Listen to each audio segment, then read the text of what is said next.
thank you and a warm welcome to each and every one of you present here for taking your time out on a Friday evening and joining us for this conference. It means a lot to us. Your time, your participation, and you being here is kind of commendable to see the interest in what the industry has to share, has to absorb. And we have such brilliant panel of speakers and moderators here. So I'm really not going to take up much of your time, and I'm going to call on stage Mr. Indrajit Sauji, who is the Group Publishing Director with ITP Media Group, to come on stage and deliver his welcome address. Indrajit? Good evening, ladies and gentlemen. It's my absolute pleasure and honor to welcome you all to this 11th Annual Smart Office India Summit. It's a Friday evening, and it's overwhelming to see you all in person and to see the hall full to its capacity. A huge round of applause for each one of you for being here today and making this event meaningful. Why Smart Office? Because it's a smart age, isn't it? Today, here we have a gathering of smartest people in the industry. Am I right? Thank you. But our kids and spouses are smarter. Once the dumb phone we used to have with us is the smartest tool we have today. All our gadgets are smart and interconnected. Our cities are becoming smarter. Thanks to the current dispensation. Now we have AI, ChatGPT entering our lives. But when it comes to office, we are still lagging behind.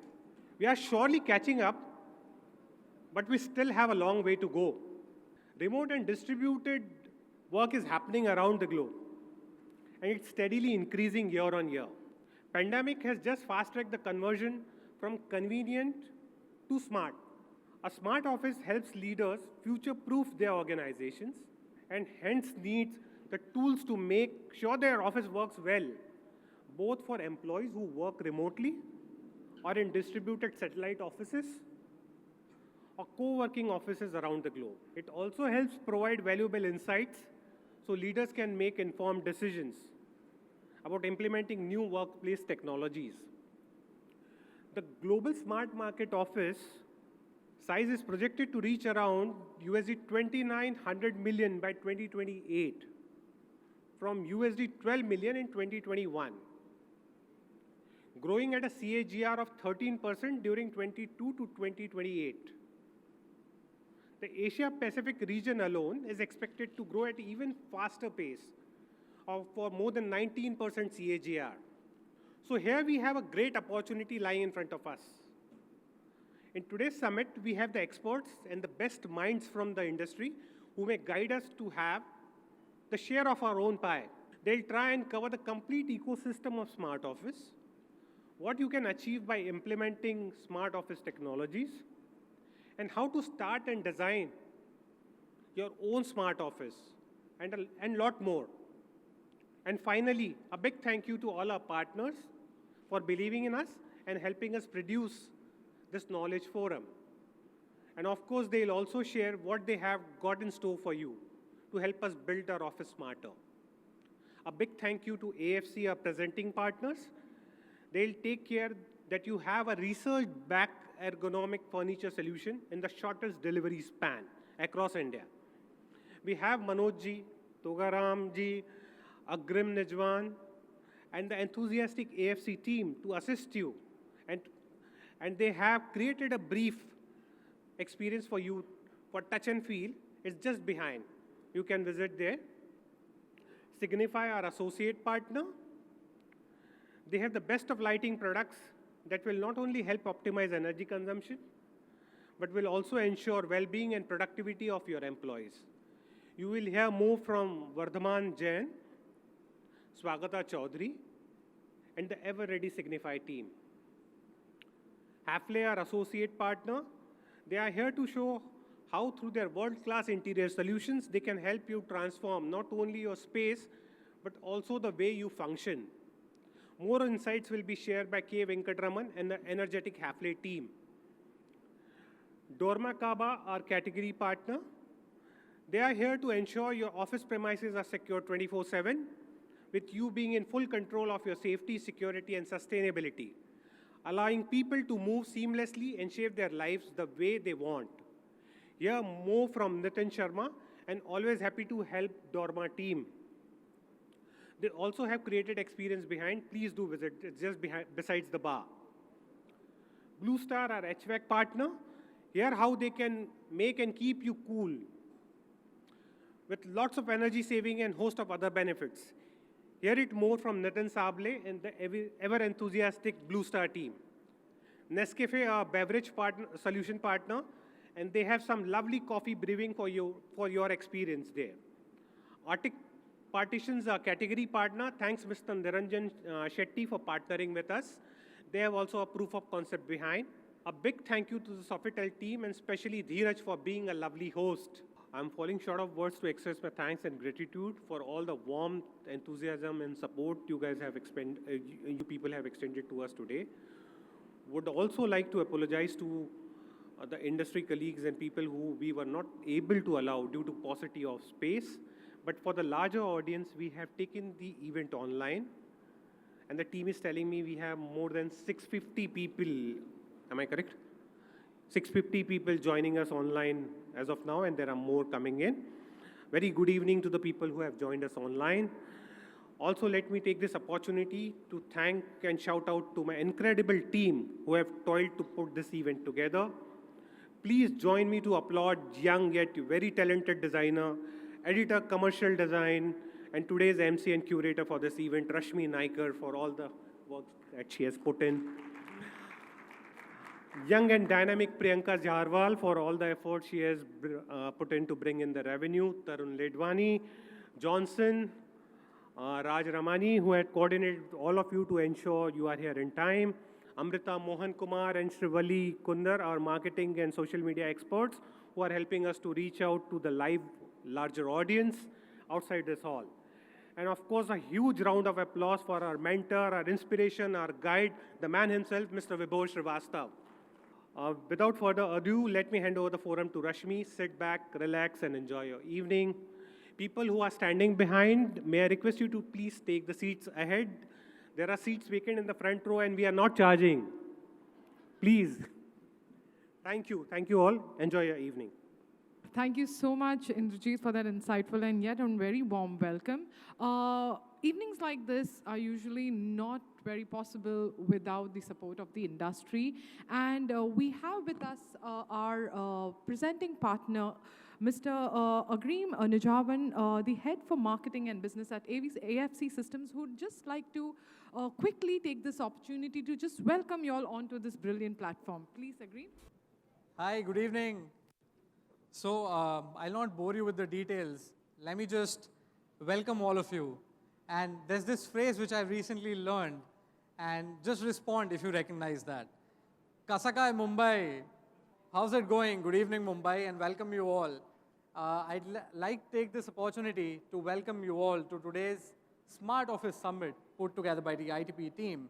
And as the speaker before me rightly mentioned, right now we're not only virtual, we're not only physical, we are sort of somewhere in between. It's more of a hybrid structure that we are following. So welcome you all. Welcome to the people who've joined virtually. Welcome to the people who've taken out time from their calendars on a Friday evening, as he said.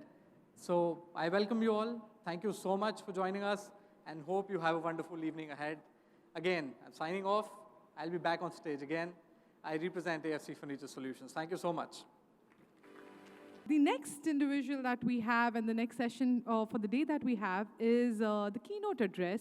And to introduce this gentleman, I don't know seriously how to give him all my thanks and my heartfelt gratitude, because he's been so instrumental in designing this particular summit, ideating with the speakers who need to be on this platform, the topics, and his leadership quality and his guidance, his advice has helped us out so much to understand such details of the industry that has helped us to pull this platform together. He's a man from Delhi himself. I never spoke to him about how he's settling in Mumbai, though. He's been here with the industry for the past 20 years now, and he's worked with organizations like Sapient and Cushman & Wakefield, and now he is heading the facilities and administration at the HDFC Bank. With this, I would love to call on stage Captain Rajesh Sharma to deliver the keynote address. Thank you so much, Rashmi. Initially, when you said like he helped us so much and you spoke so much about me, I was really thinking as if lifetime achievement award sort of a thing. But thank you, said 20 years. I have completed 32 years in the industry. So thanks for that data point, which probably makes me a little young. Okay, guys. So good evening, everyone. Guys, he just said I have a pretty deadly combination. Born and brought up in Delhi, now, so to say, Javani and Budhapa in Mumbai. So unless or until I hear people saying or responding, it's your evening, I'll not go ahead. Good evening, everyone. Okay. Good evening, boys and girls. Okay, generally when I say good evening, boys and girls, all those people of my age and era, like they are at the top of their voices, they respond. So great, thank you so much. It was just to make sure that people are there. And once again, people standing at back, if you can join in, that will be great. All those people who are standing at back, can you hear me? This was just to test. Can you hear me? Can you come in front? There are seats available, please. Thank you so much. Okay. I am also glad since Indrajit spoke so much about the topic itself, I mean smart. And I do have a few notes. I thought I'll cover that. But then after listening to Indrajit, I thought smart is the so-called word, which is what everyone is talking about. And every time we have these smart office forums. So why this word is so important? I mean, what is the relevance? Everyone talks about being smart. It's pretty nice, positive word.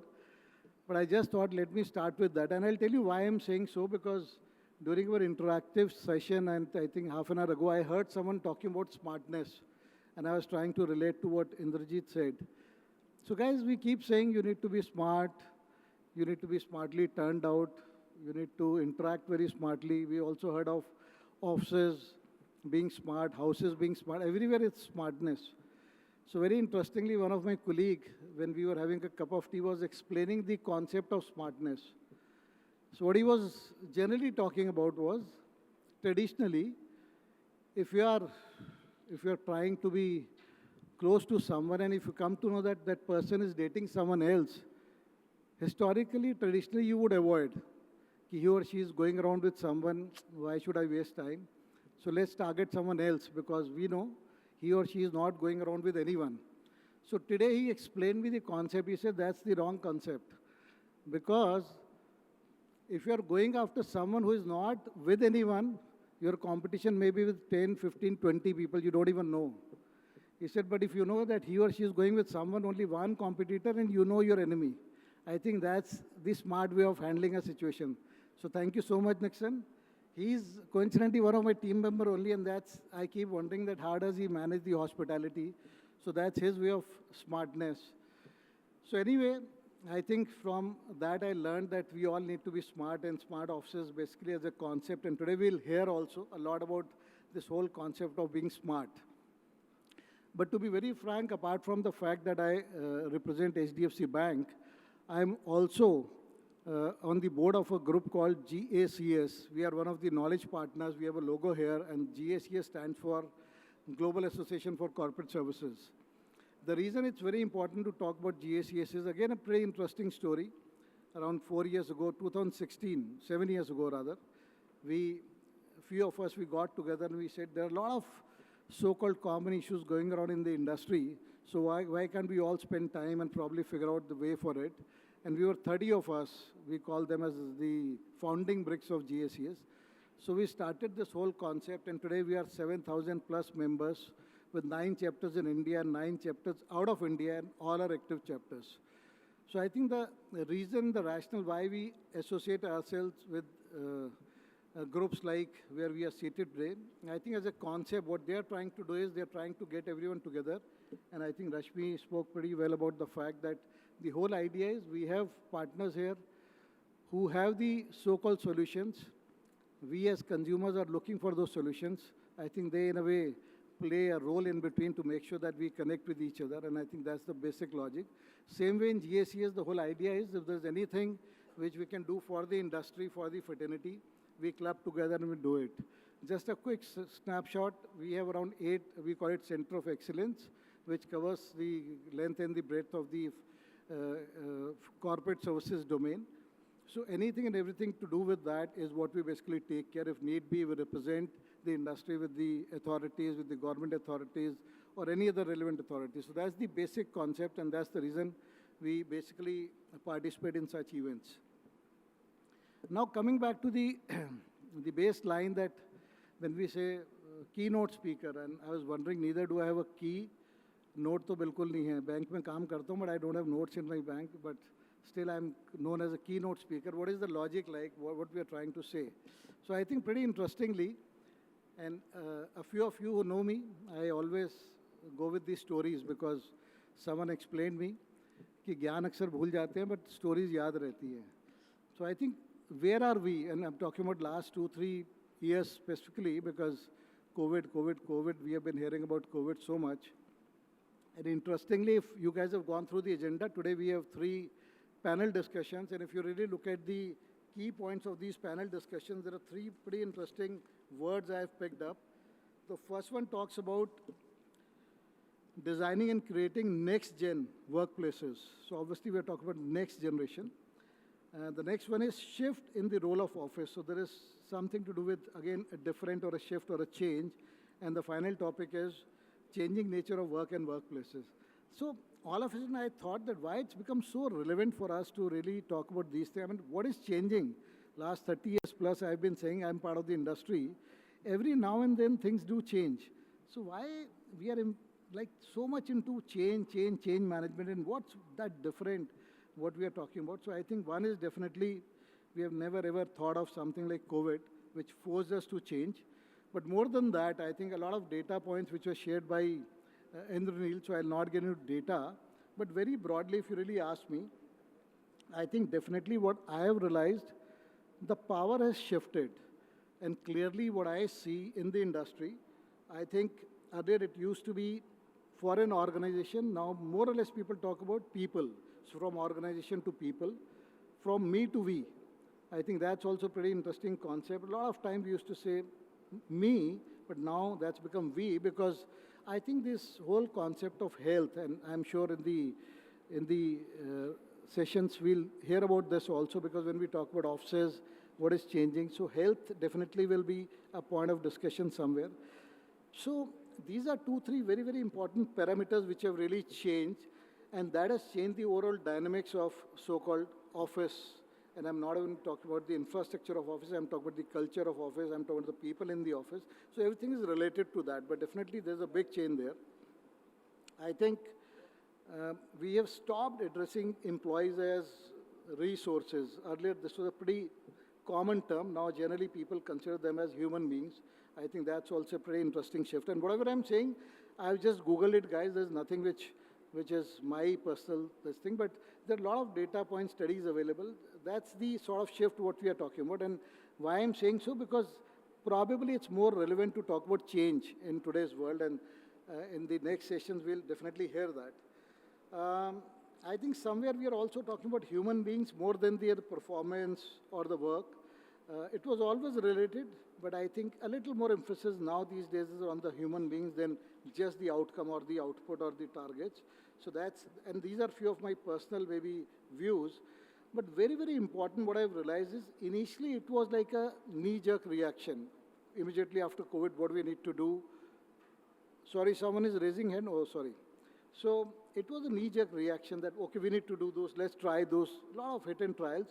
But I think now more or less people have understood we are settled, and now is the time when we really need to plan how to take it forward from here. And that's why probably it's more relevant to discuss all this. But again, coming back to the story, what I was talking about, and a few of you, if you have heard, bear with me. And the reason that's important is a lot of times when we come for these sort of forums, apart from the fact that Friday evening, what Rashmi said, a time for us to really enjoy. So after the event, there is an enjoyment. But I think still before that, a pretty interesting concept that a lot of time people say, why we are here? Our bosses have told us, or just out of courtesy, curiosity, multiple reasons. Guys, purely up to you, what do you want to see? And I think this is what I heard many years ago, it's still there in my mind.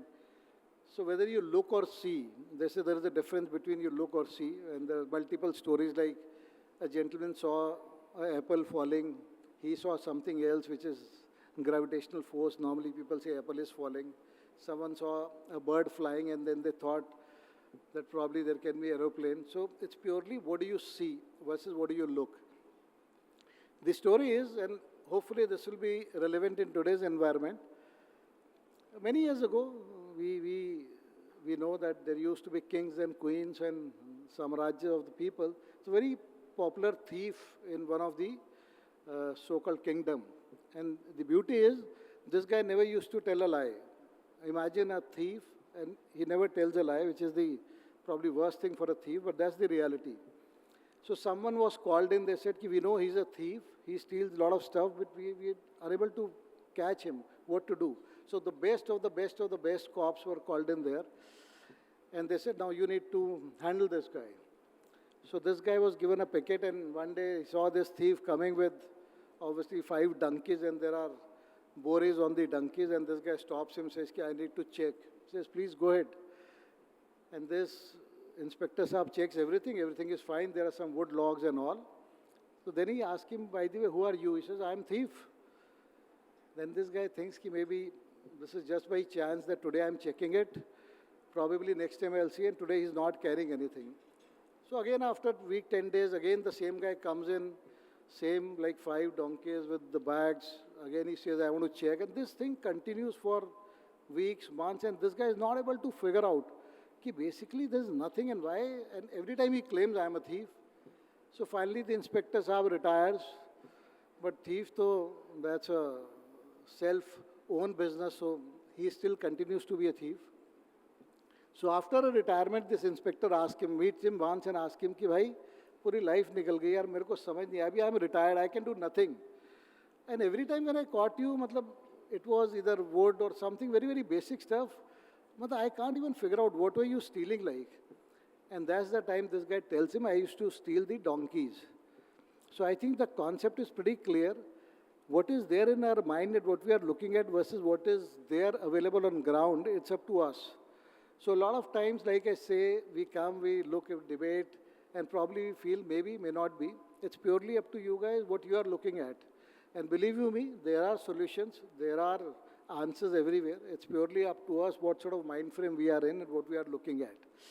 And I think why I always say this is pretty relevant to me, because by the end of the day, whatever 3 sessions we will have, so whatever people will talk here, it's not knowledge. Knowledge, so we all know these days we all have one knowledgeable person, our dear friend Mr. Google. So it's their experiences. So I think it's always good to hear their experiences to probably get something out of it. A lot of stuff may not be relevant to us, but a few may be. And it's purely up to us what do we really want to pick and choose. So I think that's the basic concept. I come for these sort of events, apart from the fact that we do interact, we meet a lot of people, but I think that's one thing which basically fascinates me. So my request is, this evening we've just started, probably another 90 minutes to 2 hours. Please make sure that we are involved, we are engaged in the event, and I think that's the success of any event. So on that note, I would definitely want to thank the whole team of ITP. I don't want to take their names. I'm sure there's a long list, because this sort of an event is not an easy task. A lot of us who manage facilities, admin, we know it's a pretty tough job. So have done, as always, a fantastic job. So a big round of applause from all of us to them for this wonderful event. And on that note, thank you so much once again. All yours will catch up. Thank you so much, guys. Firstly, thank you so much, Captain. That was a beautiful start and a good anecdote onto what the insights that we'll take away. So I'm going to call on stage Mr. Manoj Tomar, who is the founder for AFC Systems, and Mr. Bibor Srivastava, who is the MD, Managing Director for ITP Media India, to please give him a small token of gift and appreciation from our end. A big round of applause for Mr. Captain Rajesh Sharma. Thank you so much for that. Thank you, Captain. Thank you, Mr. Manoj.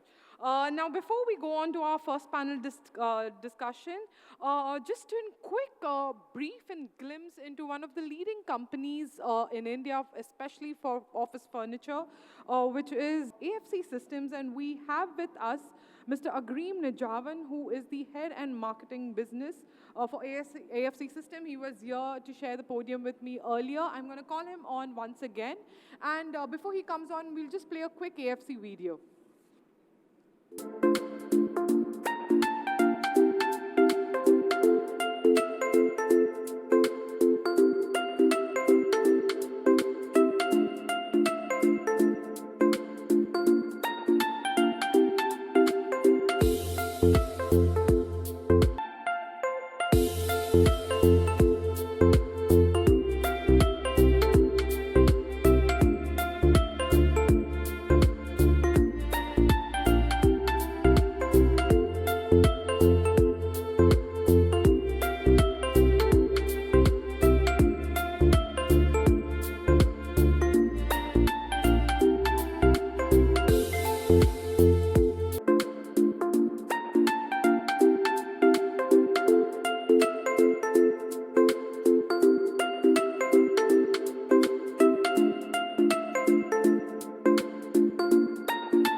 Hi everyone, good evening again. And I'm sure you must have seen all the details in the PPT and the video that we just presented. So I'm not going to bore you with all the details out there. Let me tell you some things that were not there in the video. Let me tell you a story of how we started, where we began. The only ask is for the audience today to be a bit interactive. So I'll start with a question. How many of you are aware of 2008 financial crisis, the Great Recession as we call it? Show of hands, please. Yeah, so I see most of you are already aware of that. So 2008, depending on the financial conditions happening in the US, had a ripple effect, had a global effect. India was also one of the sufferers of it. During then, what happened is most of the organizations, up till then, if you were a part of the industry, you would already know. Up till then, the organizations used to buy spaces. So whatever they are doing, they used to buy that. And then post-2008, post the Great Recession, what happened is all of the organizations, everyone wanted to reduce OPEX. They wanted to reduce their operating expenditure. And which gave birth to things like leasing model. Instead of buying an office space, let's lease out an office space. Instead of buying a furniture that's immobile, let's buy a furniture, let's buy anything, be it lights, be it furniture, be it anything that you see around us today. The concept was to make it more mobile. That's when the popularization of modular furniture came into being in India. And our story started then. So the company's inception was in 2008, and the only idea behind was where the large desks, where the immobile furniture was being replaced by something that people can move from one place to the other. If the lease ends in 5 years, you can take that furniture, take it to the another office. That's how we began, with the idea that let's reduce the lead time. And that's still a big problem out there in the industry. That's our major concern that we strive very hard to solve for. So we boast in the fact that we are one of the best providers in terms of lead time and quality, obviously goes without saying, of B2B modular furniture solutions, end-to-end manufactured by us in Noida with presence across India. So that's, in a nutshell, what AFC does and what we've been doing. Now, let me tell you a quick fact. Very recently, post-COVID, or after our Prime Minister started being more vocal about Make in India, many organizations started shifting in that direction. Well, I'd like to say this out loud. We've been doing 100% Make in India since 2008. And all our furniture products that's manufactured are in India, manufactured end-to-end by us, and they are sustainably manufactured. So this is not something that we are following a fad and we've been trying to shift gears to that. We've been doing that since 2008. So when we started our journey, it was a small organization since it's a bootstrap. And how it started is that a person was employed in a similar industry and he had this vision. So he traveled from a remote corner somewhere in North India to the nearest metropolitan, which is New Delhi. And he had this vision that if I, through a particular process, can solve a certain problem, why not bring it to a business model? Why not start a business itself? And then the dreams were big, the hopes were high. He started it, and today here we are. So today, AFC is doing, so sorry for that. AFC is doing end-to-end manufacturing of all the B2B modular furniture solutions based out of Noida. Very recently, we've revamped our manufacturing, and I would like to invite all of you to come there and visit us and see the scale of manufacturing that we've built to and the quality that we are promising to deliver. Also, we guys are expanding. One of the key reasons that I'm standing in front of you today is that we now have a new address in Mumbai. Very soon, we'll be opening doors and we'll be launching our offices. And it's in Kanakya, World Trade Center. So I'm sure you guys must know that it's in Andheri. And more to come on that soon on the website and news. You guys must be following different forums for that. And post that, we are also launching a new experience center in Bengaluru, followed by Gurgaon. So as I said, AFC has been present since day one, pan-India. And when I say pan-India, it's including tier 2, tier 3, and even the remote corners of the region that most of the companies tend to forget when they're doing business. So our motto has been very clear from day one, that we are here to solve a business problem around lead time and deliver the best quality products there are out there. That vision, we started in 2008. Recently, we've revamped manufacturing, and also we've come up with a new experience center in Noida. And I think I'll be modest by saying it's a gold-rated green building. So it's in line with the vision of the organization that we are 100% green manufacturing. And I'd love for all of you to someday visit AFC and see us in action.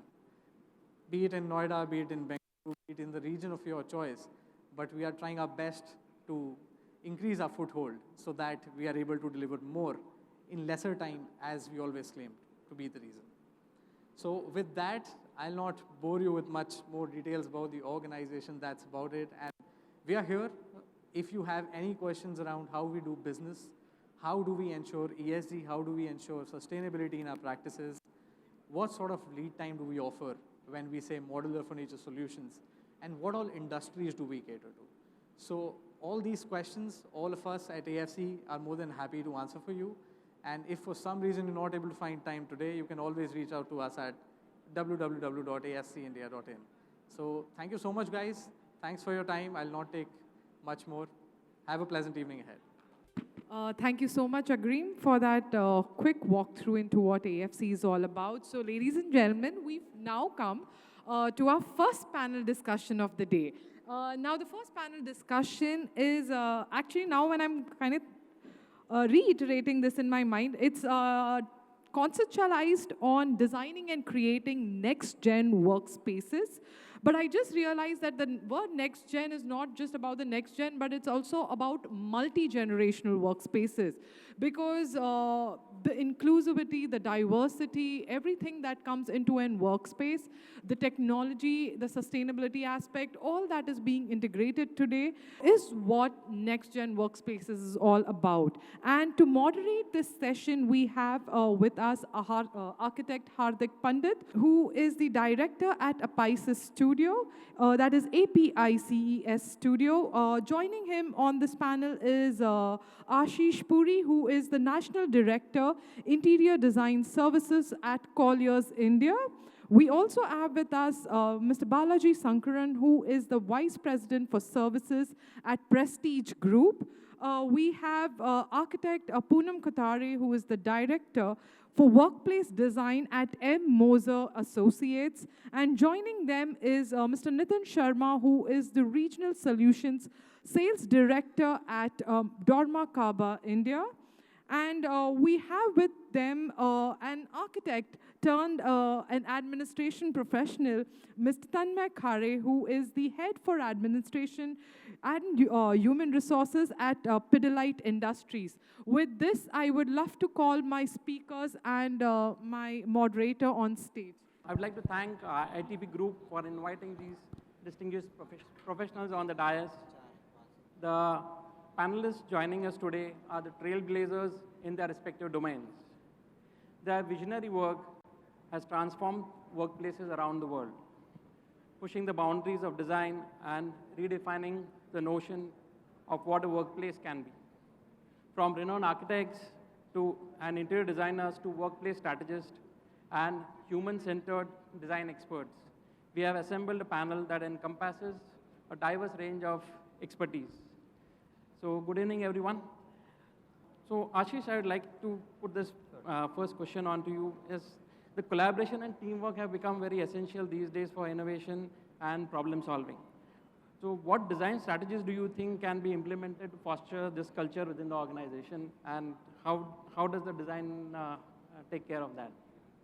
Right. So thanks Hardik for that question, and very good evening to all of you. Inviting us to be part of the Smart India Summit. So like you mentioned, collaboration and teamwork, they have been essential ingredients of design for quite some time now. And so yeah, now when we talk about the new gen workplaces, this is these concepts, how do you sort of, make them more relevant in future? We've been talking about agility, achieving agility. It's the taking the same ideas and sort of then taking it to the next level. For example, when you talk about agility, Google came up with a concept of a garage office, right? Now, what is a garage office? It's a completely mobile solution, right? So everything is on wheels. Essentially, you could move everything from tables to chairs to walls to partitions. So what you eventually have, or what rather what you essentially have, is a space which is completely flexible, right? You could do a research sort of discussion over there. You could have a collaboration session over there. You could have your teamwork. You could prototype. You could have a larger gathering, or it is also about the multiplicity of usage of spaces for each of that. So these are some of these things, and then how do you sort of achieve it? So it's things like these which you sort of bring into the office space design. It's about taking the collaboration to the next level. Now, one thing all of us have learned and realized that collaboration is key to success. There was a time during or immediately after COVID when everyone was sort of into the isolation, and that's when we realized the importance of collaboration. Now, the first reason when we used to ask people that why do you want to go back to offices, it was to meet your co-workers, to collaborate with them, right? That was one of the biggest drivers to sort of bring back people to the office. Even now, right? So you ask people that why do you want to go back, because you can achieve your task from homes itself. But then it's the collaboration now. So eventually, the offices, the workplaces, they are becoming hubs for collaboration. As we enter the new age of workplaces, it's the fine balance what you achieve. And yeah, there are various ways of achieving it. We'll probably delve into it, later part of this discussion. But yeah, some of these concepts. Yeah, and with this agility and everything, that you have something which is inclusivity is also which is very crucial as an aspect of modern workplaces. And the modern workforce is more diverse than ever now, encompassing the individuals with different abilities, with different backgrounds and perspectives.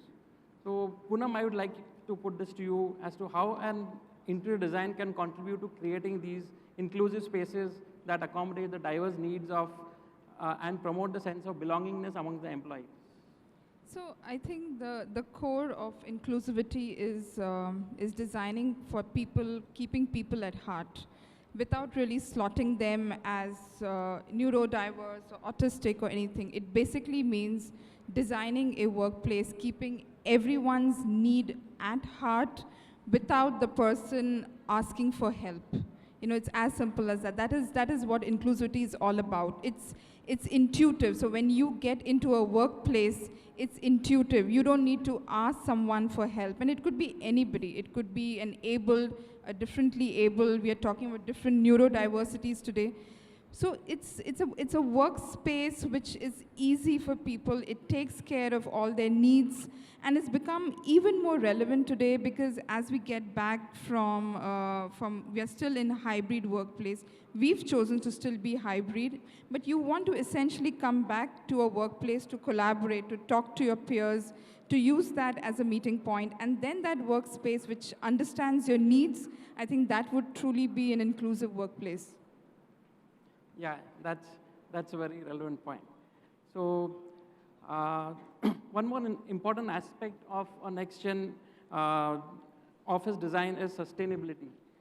So in that, Mr. Balaji, I would like to put to you as sustainability has become an integral part of modern design practices. So how can the interior design for next-gen workspaces include sustainable and energy-efficient solutions to create environmentally responsible spaces?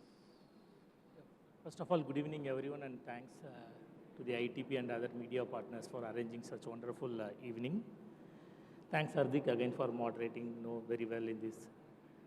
So, sustainability and energy, always there is a belief, in our society that when it comes to energy, it is more of mechanical and electrical equipments, that talks about energy, that talks about saving. This is the belief we already have, but on the contrary, the interior design or the ID packages, what we release, have a huge potential to accelerate both sustainability and the energy consumption. So when we talk about futuristic, so what it is actually the future we are talking about. In 1979 or 1980, I believe the population were living in the cities would be around 35% of the total populations. In 2015 census says the population living in city of the overall total world population is about 50%. In 2050, it is going to be about 66 to 70% people are going to live in the cities. This is the future we are looking at. So most of the people are going to be in the cities, and we need to create office spaces for these people, which is essentially more sustainability, because most of them are going to be in the city. We cannot simply construct an office which is not smarter or which is not sustainable. Then the future generation, if we try to see, they are more eco-sense today because they have been teaching. They have been the schools are teaching, universities are teaching. They are more eco-friendly and they are more human-centric, and they are more of natural. So I think when we do the interior design or office design, all these things, going to be a matter of design, which will going to create a good sustainability as well as energy solutions. So as a technically, if we talk about, there are many aspects we can speak, hours, but we have limited time. So I'll quickly touch upon the things. So when we design, we really look forward for a natural lighting to come in. So we create skylit sort of a solution we are expecting from the architects and interior designers. The window, the natural sunlight needs to come in. So window wall ratio is the aspect, all the lead or any energy efficient ASHRAE, they all spoke about this. There are clear guidelines available. But we need to be very careful when we design this natural light or the sunlight. This is bringing light, and also it's bring the heat energy. So we need to really do a compensation of both. Like we need light, but we don't want more heat coming into the office. because that put the pressure on the air conditioned system. So in a typical office setup, if your lighting load is say 0.6 watts per square feet, then your AC load is 2.4 per square feet, which is 4 times more. So the balance has to be worked out very properly. So there are smart ways available for that, smart controllers, smartest way to control, balance both of these. And other, when we talk about, other things like, when you design a window, DGUs are there, triple glass are there. Even for a small budget, some places we end up, thinking about budget. Then there are films available, which can reduce the temperature, which can completely block the UV rays. Even passing the lights inside, about 80-90%, it can penetrate. These solutions must be taken into account.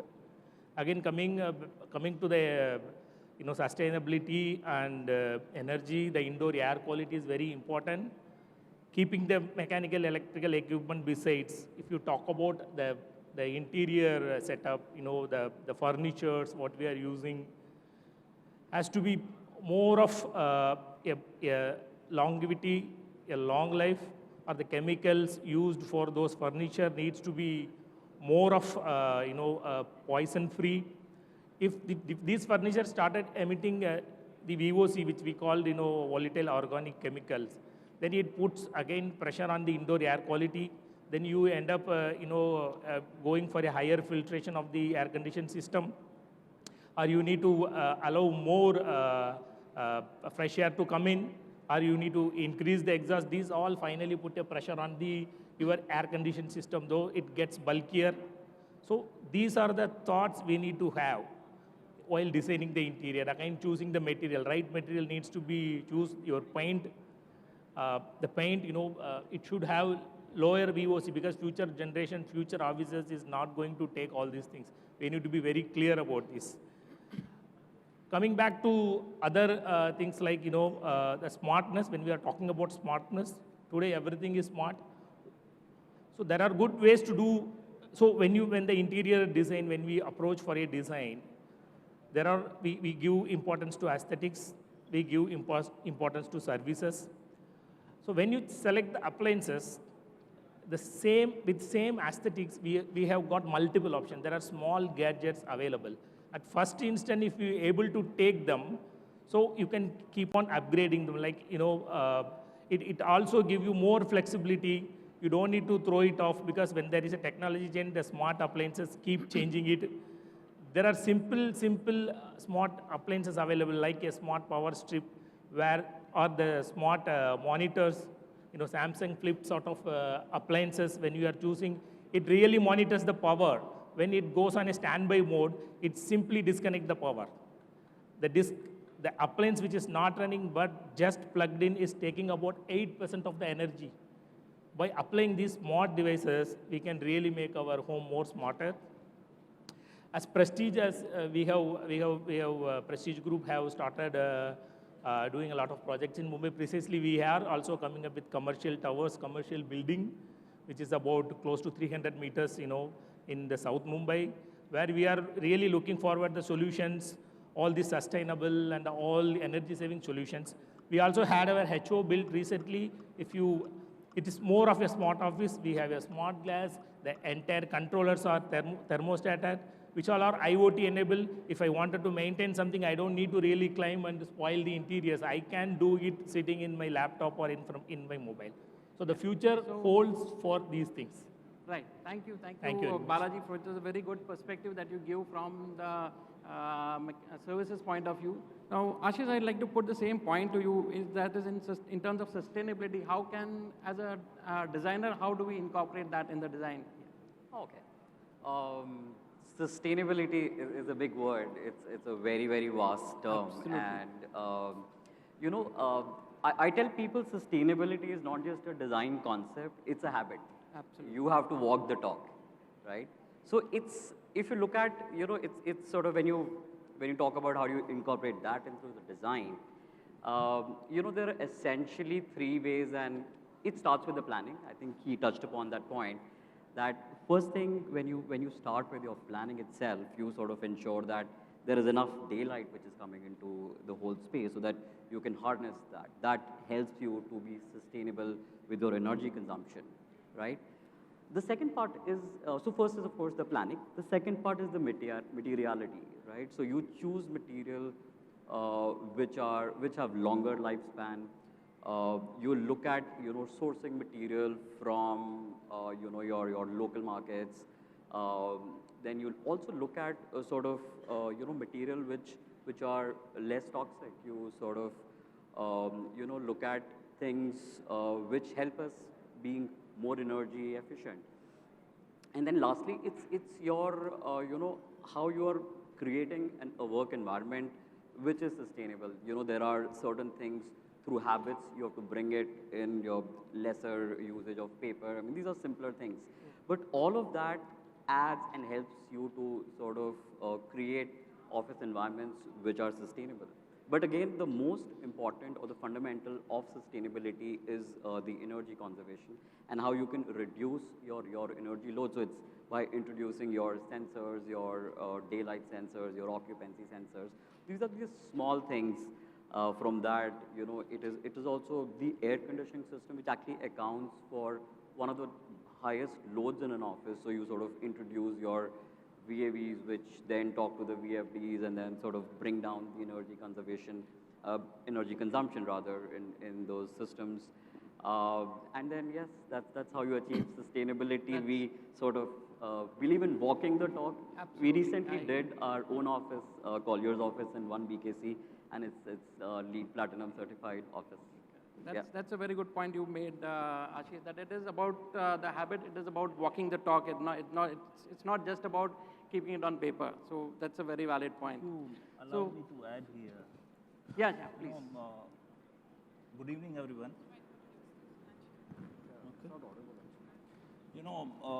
We are talking about inclusive spaces, we are talking about sustainability, but from the business perspective, and we are talking about good offices. Why we need all these kind of offices and spaces? I think first, this question as a business leadership we need to address. Is it just for optics because we need good office, or is it adding some value to the business? We are talking about sustainability. We have defined very good indicators for economic sustainability. We have EPS, we have profitability, PAT, all good indicators. But what we have, sustainability has three parts. It has environmental sustainability, it has social sustainability, but we don't have the economic indicators for all these things. I think as an industry, we need to define it. There is a role for all these things to have good business, the inclusive business. Let me give you one example. Here I was going through one autobiography of Mr. P.P. Chhabaria, the Finolex founder. When he started business, he was the first one in Pune. They were giving 1 tea and 2 tea to their workers. They were creating an environment inside that, but they are spending a lot of money that the competition was not spending. But their profitability was high because due to this small thing, because they were creating that inclusive space, their profitability is high and employees will stick to them. So I think everything has meaning in the business, and as a business leadership, we need to find out and we need to define these indicators very clearly. These has meanings. I'd like to give one more example here. It's not maybe from the business and offices. In 2007, one of my friend, he was Chief Innovation Officer to Unilever. He took volunteer retirement and he came back to Gurgaon. He established his foundation. He wanted to do something for the society. So what he noticed, in the schools, when the girls were reaching at the age of 12 or 13, there was a dropout. The ratio of girls drop out from the school at that is highest. So he did the research. He found out there was no separate toilet for the girls in the school at that time, when they need it most at that particular age. So his foundation created 50 toilets in these schools, and the dropout rate was up. So this is in society. The same thing happened in the business also. So that's why we need inclusive spaces. I think we fundamentally need to understand it is not for investment. It is for the business. It will create results. And once we have the people, those are working for us, those are working with us, they are happy, they are getting access, they are getting, even if you go to some trains, old trains, it was very tough to enter in this second tier. The door closure was there, was so tough. You were not able to open it. So it is not equally okay for all kind of people. If somebody is very old, he was not able to enter.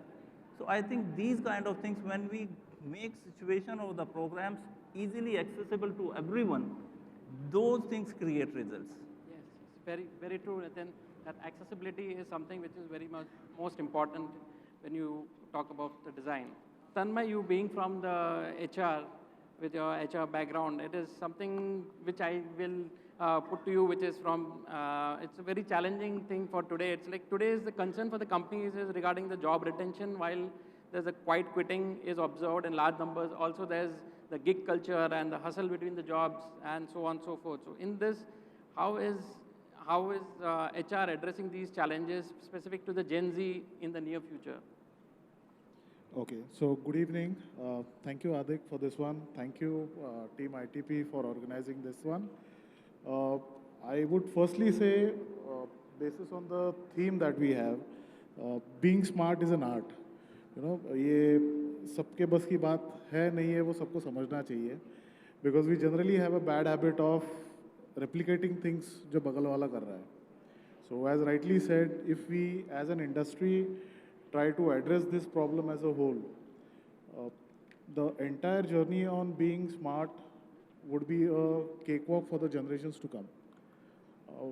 Not to mention, I am pursuing my PhD in the same topic on smart office infrastructure in corporate offices in India. And excuse me on the tenure, it's almost 5 years now. I have been continuing my journey thanks to COVID. But the individual breakdown of SMART started with SMART. S stands for smart. No, it's sustainability, which is first. Yeah. So S is for sustainability.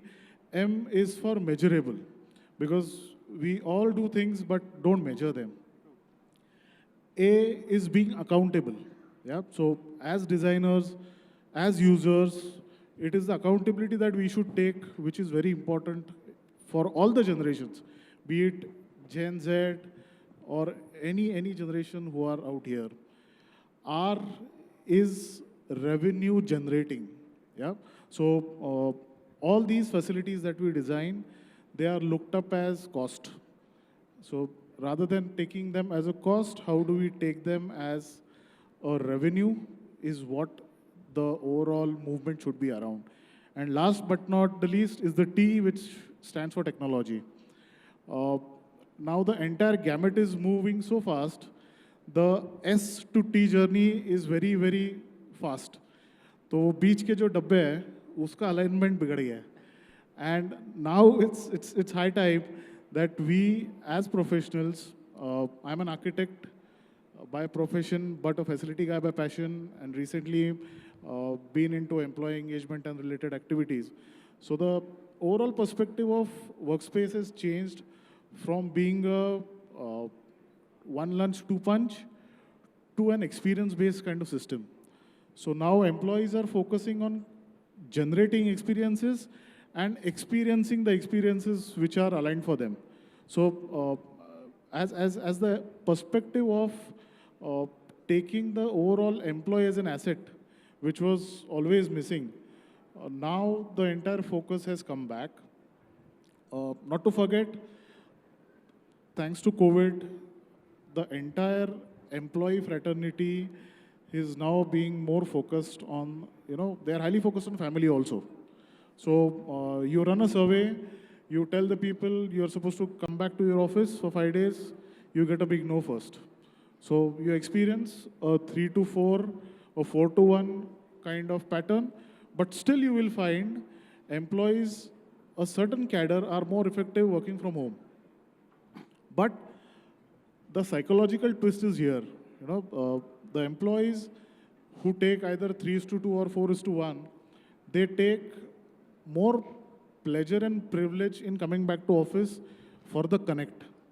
So the overall gamut runs around the connect that we run for people. And my dear friends, we would be the number one in technology in the coming years, but let's not lose on the focus on the connect of hearts, which is important, which AI or IoT or metaverse or anything will not give you. So that's the overall perspective that I would like to mention about. Yeah, very well. That's a very valid point about why even I remember like during the second lockdown when there was restriction, but somehow architects were allowed to. They were given some stickers and all that. I remember still putting up on the car, and we were allowed to go. So immediately first day, I called up my client. Can you give me that you have some urgent work? And we had prepared those letters. And immediately I was out and I was in office all the time. I never sat home because the same thing. It's the connect that was completely missing being at home. So that is something which is not, which is very difficult for us as human beings to live without. Now, there's one very valid point which you also mentioned is your employee is your asset. So now their well-being is also equally important.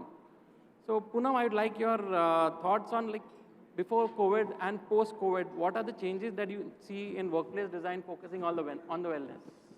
So I think I mean, for the lack of a better word, one of the good things that COVID brought to us is, we were able to test the whole remote working to the largest extent. I mean, before that, especially in India, we never believed that remote working was possible. In our field, definitely not. I mean, the team leads wanted the teams with them. The bosses wanted to see the team in office. People just had to be in office. But after or during COVID, work didn't stop for anybody. We were winning projects. We were catering to our clients, and everything was possible. It was business as usual, but sitting out of Mumbai, in Bangalore, or even the most remote part of India. What it meant was the workplace of today, I mean, we cannot predict what's going to be the workplace of the future, but I think the workplace of the future is going to be a hybrid workplace full of choices. And importantly, what it does is, and like you rightly said, when you're working from home, there is so much of a work-life balance, which is perhaps absolutely missing, especially in Mumbai, when you commute about 3 hours every day. But there is today an emphasis, even at a corporate level, to kind of, give back that time to your family, to your personal interests, to mental well-being, to exercises, because these are all part of sustainability and wellness. Today, wellness at workplace has become it's key. And what is, clients are asking that their workplace should be well certified. And we talk about well certification, but it is very, very simple. What is well certification? It means you're designing a workplace for the wellness of your person. What is wellness? Mental, nutritional, physical, comfort, all of this. So that is what it is going to be at the core of all the workplace design going forward. And we, as leaders in our own right, need to imbibe these kind of qualities as part of our design, whether the client asks us or not. Yeah, that's a very, very valid point. And Ashish, would you like to add something to it for the wellness design? So I think she's covered most of it and covered it very nicely. So wellness is an important ingredient in design these days, workplace design. So, wellness comes with better indoor air quality. So, you sort of enhance that by sort of making those little changes in additional fresh air towards your spaces.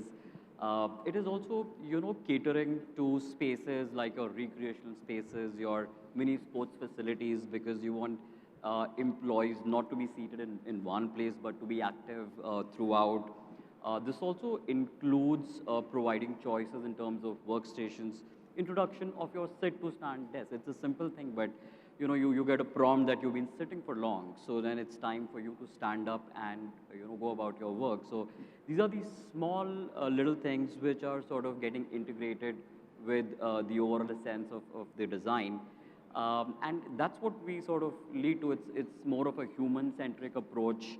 We cannot segregate wellness, from the design, especially in a scenario in a post-COVID where there is an enhanced awareness about why is wellness important, because eventually wellness means productivity. There's been a lot of talk about the hybrid workspace, the collaboration, and recently there have been studies that there has been a sort of drop in productivity when people are working from home for very long hours. So now there's this trend that how do you bring back the productivity back among the employees, and that's where wellness plays an important role.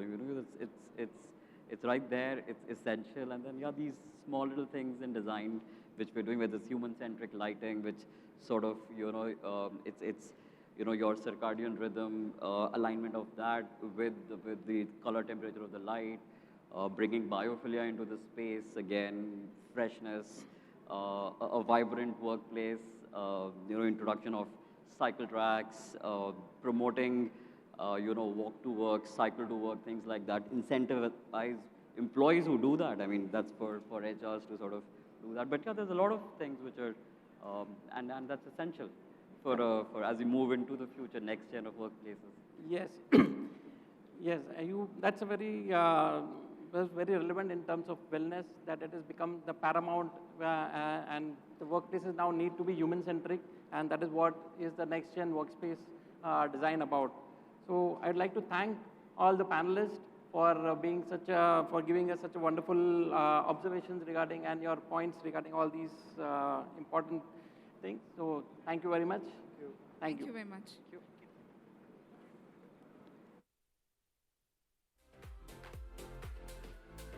Thank you so much, Hardik, for that brilliant moderation, and thank you to each and every speaker of mine for that brilliant insights that you brought in. A small token of appreciation from our end, and to present this, I would love to call on stage Mr. Manoj Kumar, who is the Manager for Specification Sales West at Signify, and Ashish Pachohar from the Regional Manager West with Hafle India, to come on stage and please hand this small token of appreciation to our speakers here. Just give us 2 minutes. If you can just come in front, we can have the photo op.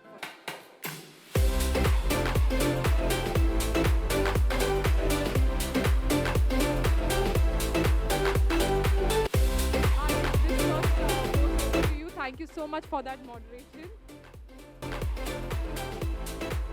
We've gone green too, listening to all of you going, yes.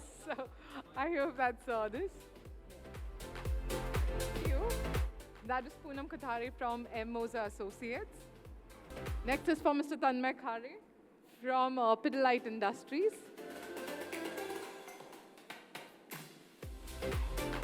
We then have with us Mr. Balaji Sankaran from Prestige Group. And finally, Mr. Nitin Sharma, who was joining us with the other panel members from Dorma Kaba, India. Thank you so much, panel members. Thank you a lot for all your insights and the knowledge that you shared here. We move on to the next panel discussion. We have our next partner on stage with us. And I would invite Ms. Swagata Chaudhary, who is the segment head for office, retail, and hospitality, along with the professional channels for Signify India. A very good evening to this August gathering here. In the next few minutes, I would like to share how Signify as an organization is contributing to brighter lives, better world, and specifically focusing on office lighting. So with that, I would like to start with a small intro video.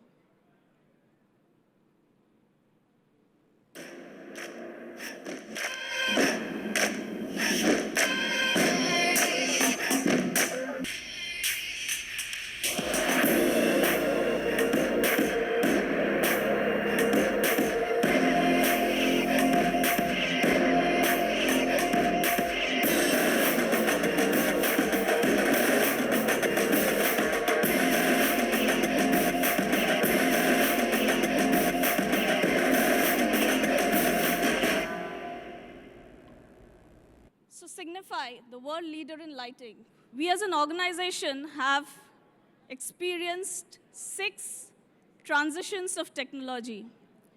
Starting from incandescent bulbs, today we are in the connected era.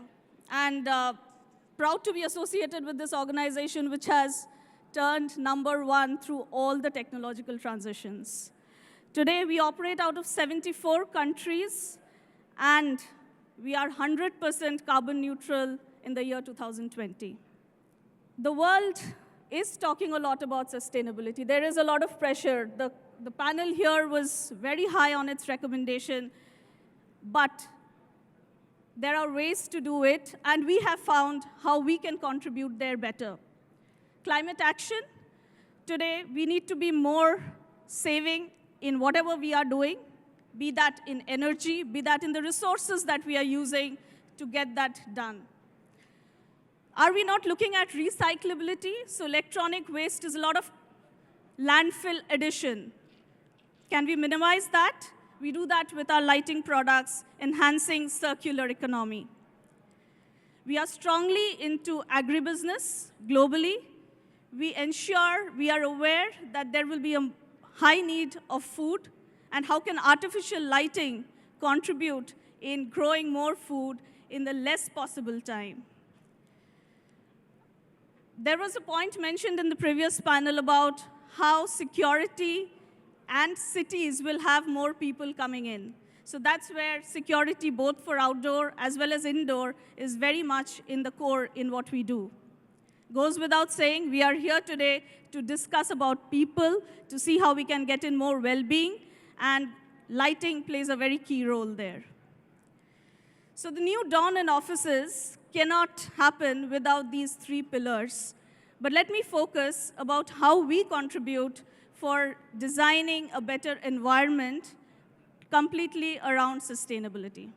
So this is data.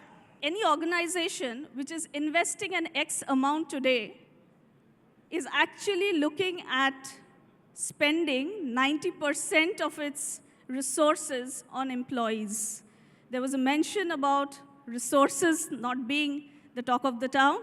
It's about people. It is how we connect better, right? So if energy is just 1% of your headache, actually people is 90%.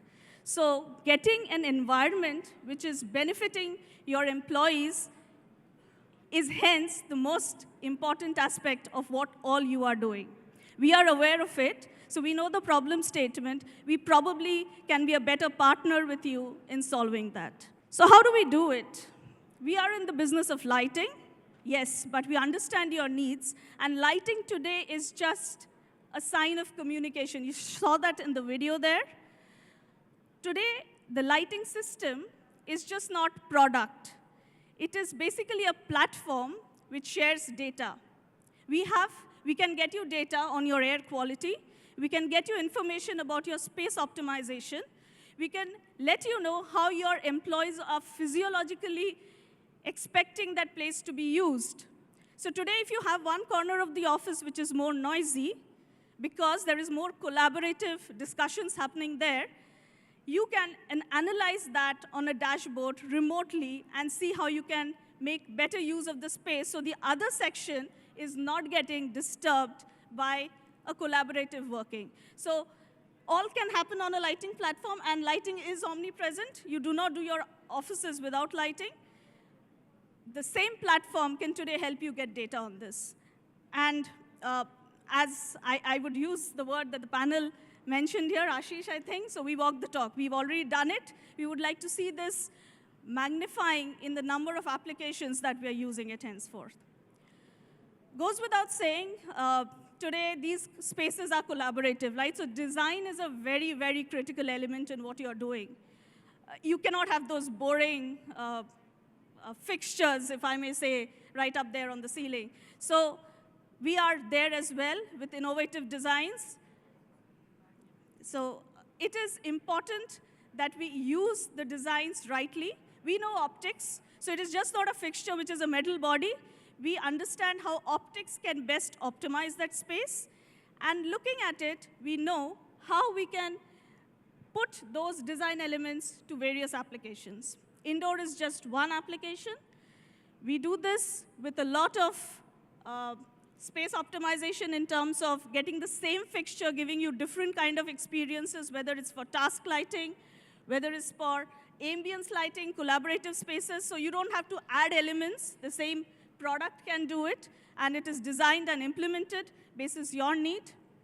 Goes without saying, outdoor falls a very critical element in this whole application, and we are there with our solar clean energy as well, brightening up your facades, getting your brands, your brand upliftment happening, your lighting, talking your brand. As I was saying, solar, wherever you have landscape spaces, because it's green, it's easy to implement. So we use this in multiple spaces. And lastly, Signify as an organization is beyond products. So we are just not talking a fixed box, a dumb box. We are into services where we do an end-to-end value addition to your system. We also do innovation because a very good percentage of our revenue goes into R&D. And obviously, the track that we have as an organization, which is, we proudly call ourselves, we are a 125-year-old startup. So thank you. That was all from my end. Thank you. Thank you so much, Swagata. Now, all right, so we have the second panel discussion of the day, which is titled The Shift in the Role of an Office. When I was ideating on this panel, the topic with the moderator of this panel discussion, she had so much ideas, she had so many thoughts, but she's decided to narrow it down to few important points with the essence, keeping the essence of the panel discussion and with respect to the speakers. Okay, with this, I'd love to call on stage my moderator for this panel discussion, Ms. Meera Diwan, an industry veteran and great leader. We also have joining her on the panel C.T. Sadanandan, the Head of Facilities and Administration at Tata Communication. Joining them is Rajiv Sen Gupta, the consultant for commercial real estate at HDFC Bank. And we also have with them Mr. Manish Gupta, Director for Commercial Sales at Hiranandani Group. And we also have architect Karthik Punjabi, who is the principal architect at Vijay Punjabi Consultants Private Limited, which is VPCPL. And finally joining them is Vardhaman Jain, who is the commercial leader and for office industry, retail and hospitality systems and services for Signify India. With this, I'm going to hand over the mic and the podium and the stage to Meera ma'am to take this over and go ahead. Over to you, panel members. Yes? Good evening, friends. As mentioned by Rashmi, the topic for our esteemed panelist here is shift in the role of the office and its impact. This could be on an organization, its employees, corporate real estate professionals, facility management professionals, architect, designers, and all affiliated with an office. The trigger, to a large extent, has been the recent COVID pandemic, when organizations realized employees can work from home and still contribute immensely, delivering the results desired. The need of the hour was also economizing. Both of these led to shrinking of office spaces and change in the role of the office, from a physical office space to an employee-centric office with hybrid working style involving flexibility, freedom working, open office seating, spaces for collaborative thinking, entertainment zones, and the list can be endless. On this note, we'll open the floor for discussion with my first question to the panelists. What is the operational reality and complexity being experienced by corporate real estate professionals in enabling businesses in this situation? Mr. Sen Gupta, would you like to share your thoughts? Yes. So I think all of us have gone through a hell of a time during the COVID. And while it was a disruption worldwide and in the corporate world, very sad things affairs, but there were a few silver linings. And in no time, I recall my organization where I am associated with, we were back into action because of technology enablement. And I know of a lot of these multinationals, they bought laptops, UPSs, dongles, and supported online business. And it worked. But unfortunately, I'm coming from the BFSI sector, which has a people connect. There, they had to, the front line had to manage with, and there was a lot of sacrifice. There were a lot of lives lost in this frontline management. So one thing what happened is during this phase, we learned how to work away from office. And when we learned, then the figures, the people who look after the finances realized, oh God, this is not a bad way to get your work done. And a real estate court, which is the third element, is getting impacted in a big way. But while it was a great success, I think, in IT industry per se, because I understand that people were not coming back after going back to their native place, earning the same amount and not spending in a major city. And whereas BFSI, the story was a bit different. At least what I look at is that people, while the thought process at the top level is people should have a hybrid model, and people who are actually the people who work want to come back to office. So this challenge we have learned, we are trying to address it, and at the same time, while we are creating much more hybrid workplaces, but the mindset change will take some more time. You know what is happening? We can create an office, we say it's agile, sounds nice, but we have seen in life, we made an agile office which basically says you come in, plug in your system, and you get the seat. But what we are seeing very often is that people go into the office and sit in the same place every day. So that is a challenge that we are seeing. But there is a change, but the change is not as abrupt as we saw during the crisis period. Thank you. Mr. Sadana, would you like to add a few words on this? Thank you. Am I audible? All right. Thank you, firstly, for having me here. Just to add to what the previous speaker said, obviously, the current scenario is something which we, as a group of professionals, have not been used to for the years prior to COVID. And with the impact of COVID, as we have seen, the workplace paradigm has shifted. There were organizations actually operating on a hybrid model even before COVID, I am aware of. But the magnitude of that with the impact of COVID has become much more, and we see that it's an accepted norm today. So obviously in this scenario, the traditional way of managing and addressing the requirement of, as we say, the office, which when we say clearly indicates something within the four walls, has completely changed. Because today, the work is not generally happening in that so-called office. Work is happening anywhere. It is borderless, it is distributed, it is seamless, and yet it has to be integrated. Hence, the paradigm also has shifted for the professionals who actually deliver the services to the organizations.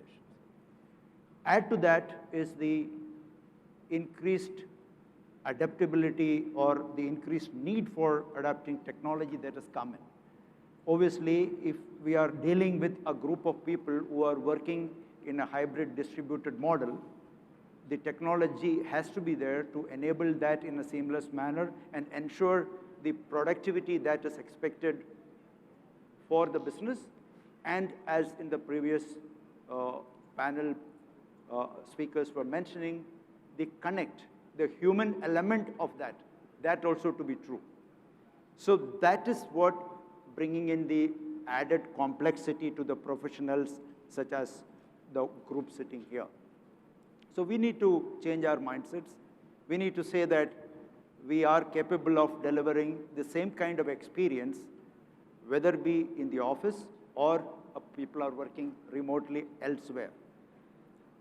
Bring in the aspects of connectivity, accessibility, and the quality of service at the same level, and ensure that the business expectations are delivered. So that is, I think, the whole realm which is changing the paradigm and making the role of the real estate facilities, employee support professionals more relevant and more impactful in this current and in the emerging scenario. Thank you. Now, considering this evolving scenario, do you all think there is a need for integrated thinking and closer collaboration between the corporate real estate professionals, the facility management professionals, developers, architects, designers, technology solution providers who played a very major role during the COVID pandemic? Mr. Punjabi, I would address this to you being an architect and being at the receiving end. Whenever always corporates make designs, you start the work, and next you know it has to be changed. I think we've all experienced that, and so have you as an architect. So, it was easier to get people home once COVID broke in, and today the challenge all corporates face is getting the people back in. And when I think back of those days, we thought that social distancing and everything we spoke was the things to remain. But today, the biggest challenge is why would the people come back to work? And it's never been ever before in the last 22 years that I've been working here that it has been more important how happy the employee is at work, how the employee will be happier at work more than he's at home, right, which is impossible. And there have been instances where I've noticed clients who were not as much involved as they are now to be concerned about employees that they are now. And it is the employee deciding what the architect's designs are going to look like. One of our clients in a competition told us that the evaluation was done by a committee formulated of our employee heads of the teams, and they interface between themselves. So we are going to give you a presentation now on your presentation on what they have asked us is their wish list. You have been selected, but not for your design, for further inputs that come from them. So having said that, developers haven't changed. They still have people coming in. And it's the clients who have to now keep evolving every day on what they need. So yes, the challenge we face is nor does the client know what they need, nor do the employees know clearly, and we have to stitch all this up together. But always and always, whenever we are approached as an architect, the client knows what is the cost he wants to spend, he knows how much time he wants the project in, and they know when they want to start their business. So all these have created more complications, but now it's become routine. It's always everywhere there. If it doesn't come up earlier, it'll come up later. And yes, we've been managing that, and the challenge is getting people back to work. Workplace is more like a playground now. If we had a recreational space dedicated in a closed area, taken away from the workspace, today we are being told the pool table should be within the workspace.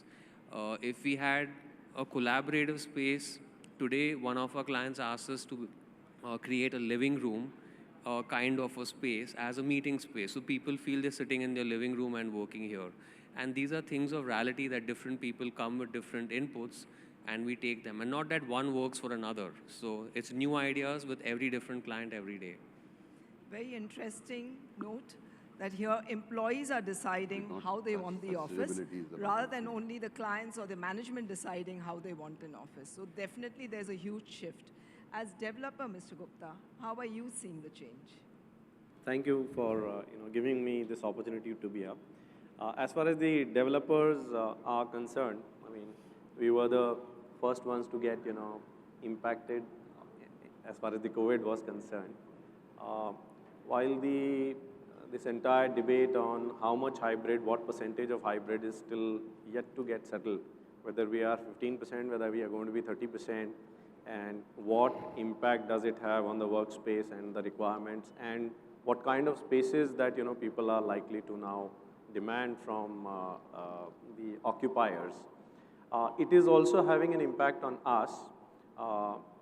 More of new concepts like wellness have been in vogue, a lot of people are asking for better indoor quality. Sunlight became one of the key points, out of the COVID, learnings, wherein, people said that better sunlight into offices is very much required. Although you have to, again, then balance it with the kind of heat impact that it creates on the office spaces, the heat islands that it creates. So you have to create those kind of balances as far as design is concerned. But I would like to just inform the audience, like at developer stage, at times when we work on larger contracts or larger client requirements, this integration or this approach of doing large build-to-suit offices, build-to-suit campuses, it involves taking the entire feedback from the clients right from ground zero. It gives you the feedback from the wish list of the business guys, from the admin guys, doing the security, but also it gives you filtered expectation of the employees, what they want from the campuses. So as far as our job is concerned, we have to continuously keep our ears to the ground to understand what is the new reality which is coming in. More of these spaces, new spaces that are coming up, they are going to get green powered. 100% building power will be done by green energy. That's the new theme which is coming in. This is in, again, the sustainability aspect of it. A lot of reuse materials, whatever can be used for your, construction purposes, that is something which is going to be coming in. A lot of recycling of water, STP water for your, cooling and all that. Those were the impacts which were, already going on. I think these are the points. Great. Thank you. Mr. Vardhaman, where does lighting now play a role in defining the health of an office and its employees? We've heard from an architect, we've heard from the developer, how it's the entire direction is coming from elsewhere. So how is it that lighting would help on the health and the good feel in the office? Yeah, thanks, Meera. And I think the answer to this question is already in what we heard from Karthik and all the other friends who are here. But before answering this, I think let me thank, I would say, all the workspace innovators out here on the panel and out there in the audience who have helped us move from those traditional, boring, serious, and monotonous environments to the more vibrant and dynamic environments of today in the offices, and more importantly, environments which are more human-centric and collaborative. So I think that is where the key is. This entire transformation that is happening, what we see is because of the realization from the businesses that, again, like Captain Sharma mentioned, that employees are the most important assets, right? And to keep employees engaged is something where the organizations are investing most of their resources in, right? And hence it is no more about how do I make the space for how many number of employees, but it's more about how do I make this space so that it's able to engage the maximum number of employees, right? And when I look at our role, I think it is very much in line with this transformation. When we look at this transformation, right, there are two dimensions that we see here.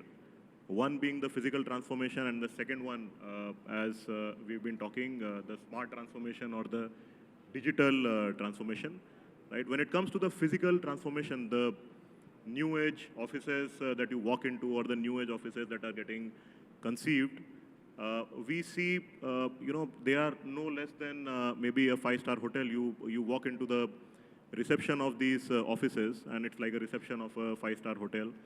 When you move further, you find spaces which are more for collaboration, more towards promoting the health and well-being. I mean, you find spaces like work cafes, restaurants, gyms, fitness centers. I mean, things that you would have never imagined earlier. I mean, the only thing that you would have imagined is an office full of cubicles and cabins.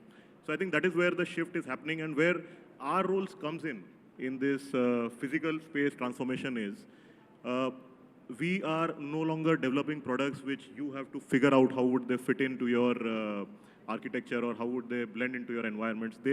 seamlessly blend into your environments. And Swagata was showing earlier on this slide. So products which effortlessly blend into your environments. For example, I think someone mentioned about biophilia, right? So biophilia is a concept that we are seeing is more and more getting into trend, right? For the reason that we know that we as humans are hardwired to respond positively to nature, right? So, and we are trying to get more and more nature into these offices in forms of plants, in forms of vegetation, etc. Right? So, where we thought that we could add value is, and someone mentioned about sunlight, someone mentioned about the sun.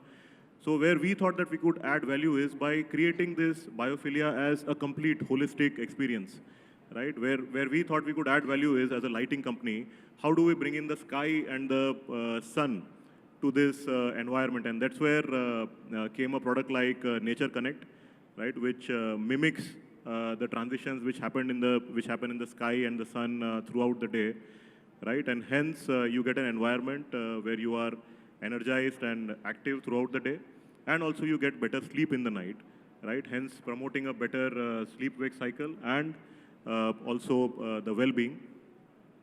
The next part of it is the digital transformation, which more of is about how do we make these buildings more responsive to the employees' needs so that they feel more comfortable in these buildings.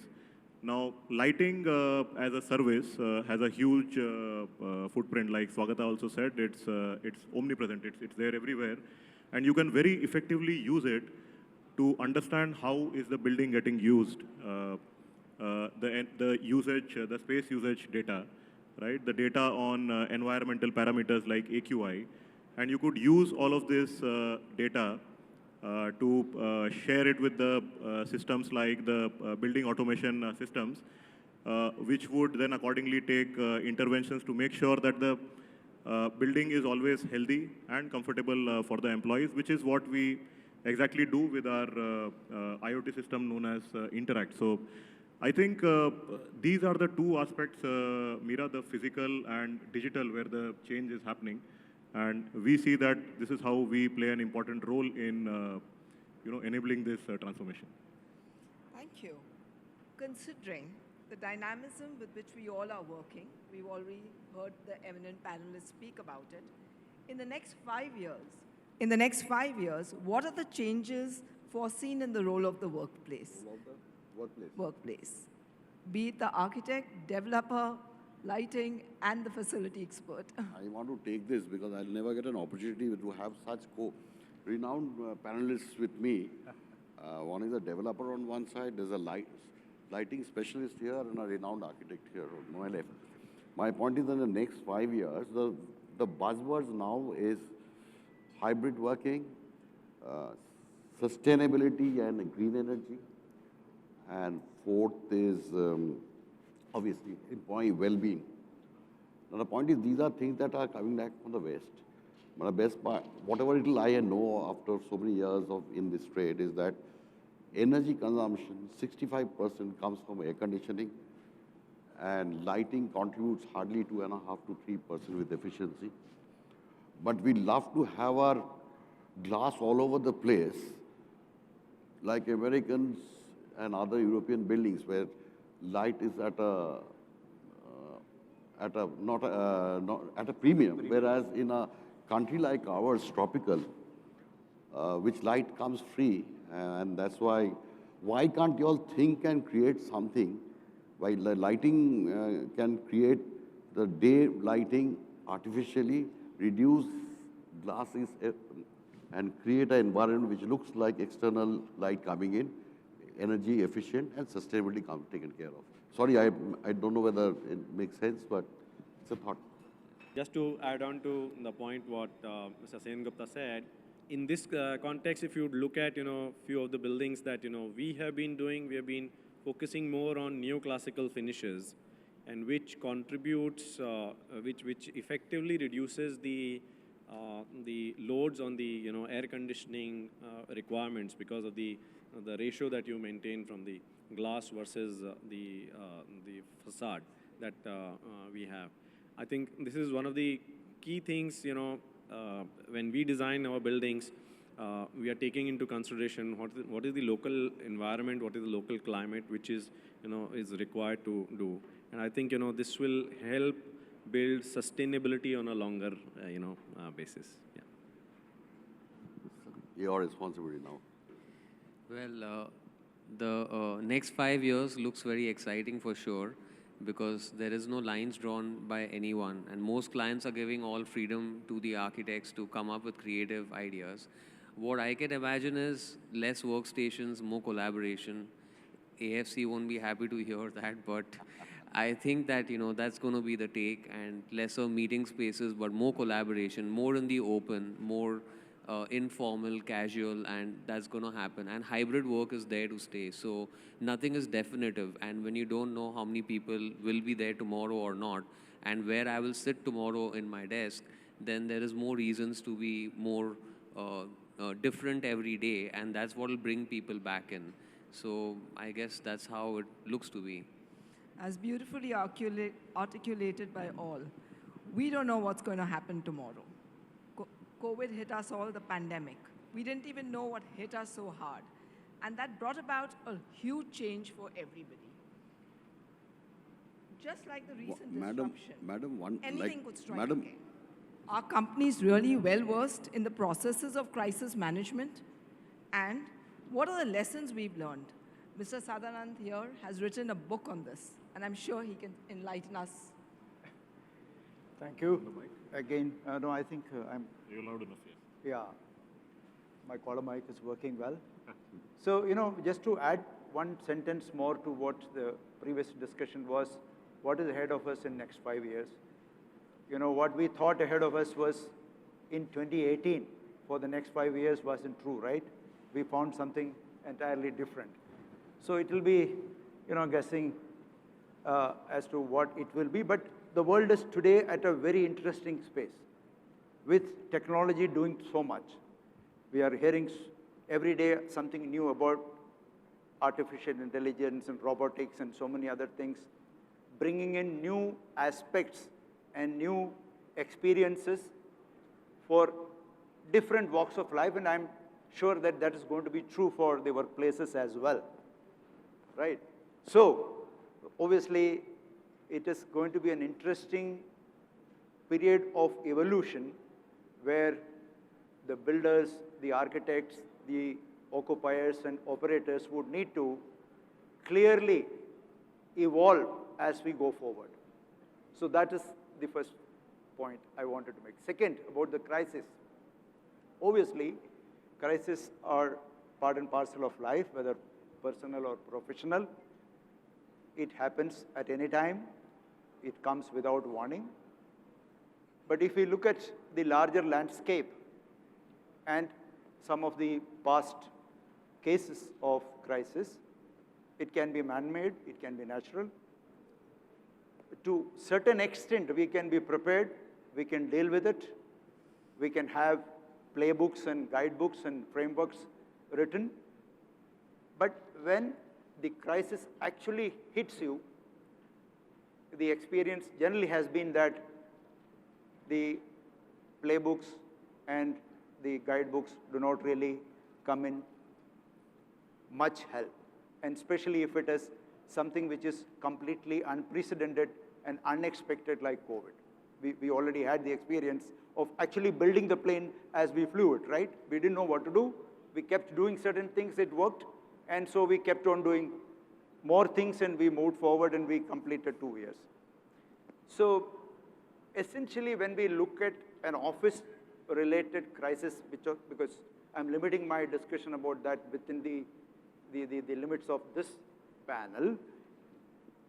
So how can man-made crisis impact workplaces or offices?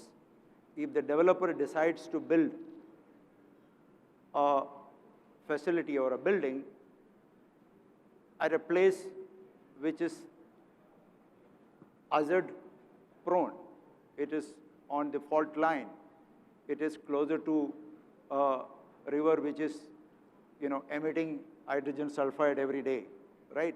So you are creating a crisis for yourself, right? you have designs doing, as we heard, people see it should be looking good, nice, enabling movement, and so many other things. But sometimes the architect's dream come true becomes the administrator's nightmare. I'm sorry. But it does happen if we really don't look at how we are designing the workflow, how we are designing the services and all other elements that goes into making the experience as we discussed in the previous sessions. So it can be man-made disaster again, right? Obviously, this can be avoided by better thinking, better collaboration, better transparency. So that is one part. Natural disasters, when will the COVID hit? We didn't really know. But when a flood situation can occur, we can certainly know. Today we have much better technology to predict what can happen, right? So how do we deal with it? We can better be prepared. We can do our, provisions, wherewithal, building the capacities within the organizations to deal with that. Now, she mentioned about the book that I have written. I've written about how does a crisis situation like COVID, which we are not prepared when it occurs, how do we as professionals deal with it? How can we overcome that and emerge resilient and victorious? There are three elements essentially.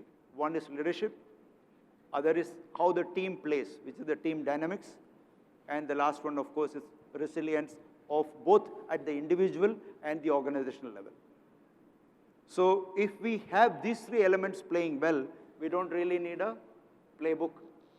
We have dealt with COVID, and any other COVID can come, we can still do with it.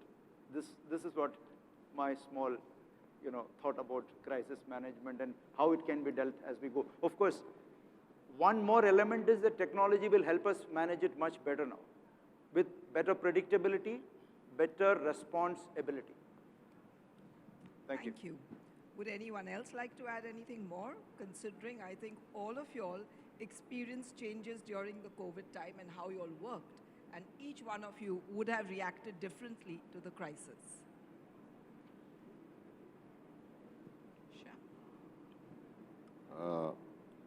Actually, Mr. Sanandan, thank you. I think you brought out a few things very well, because in this particular trade, in corporate real estate services, I think all of us who are, especially from the various corporates, had a major contribution in handling the crisis, more with a human angle.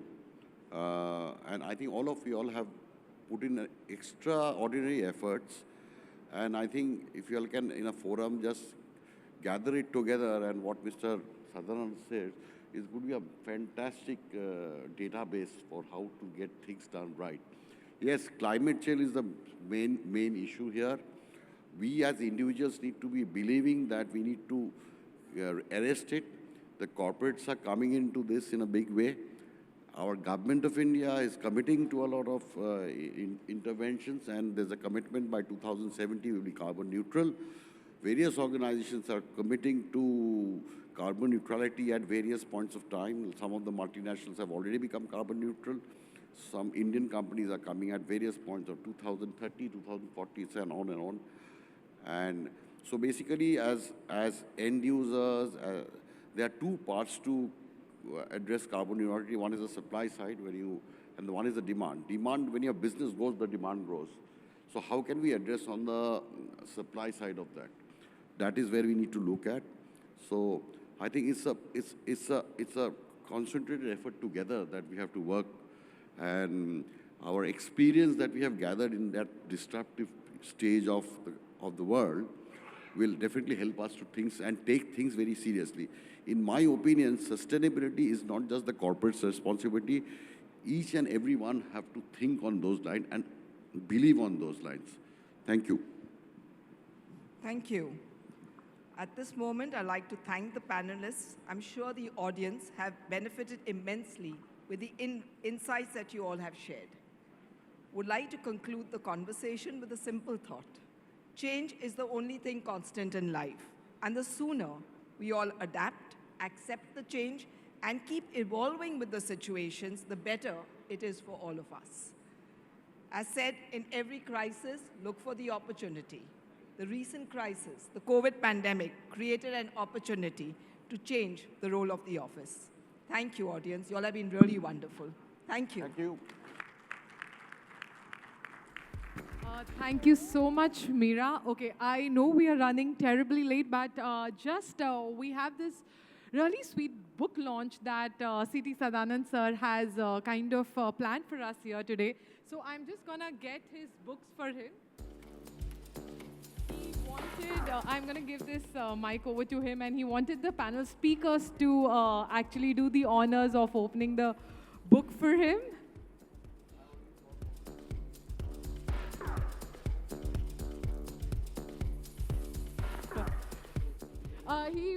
He wanted to just say a few words and open the books for them. Yeah.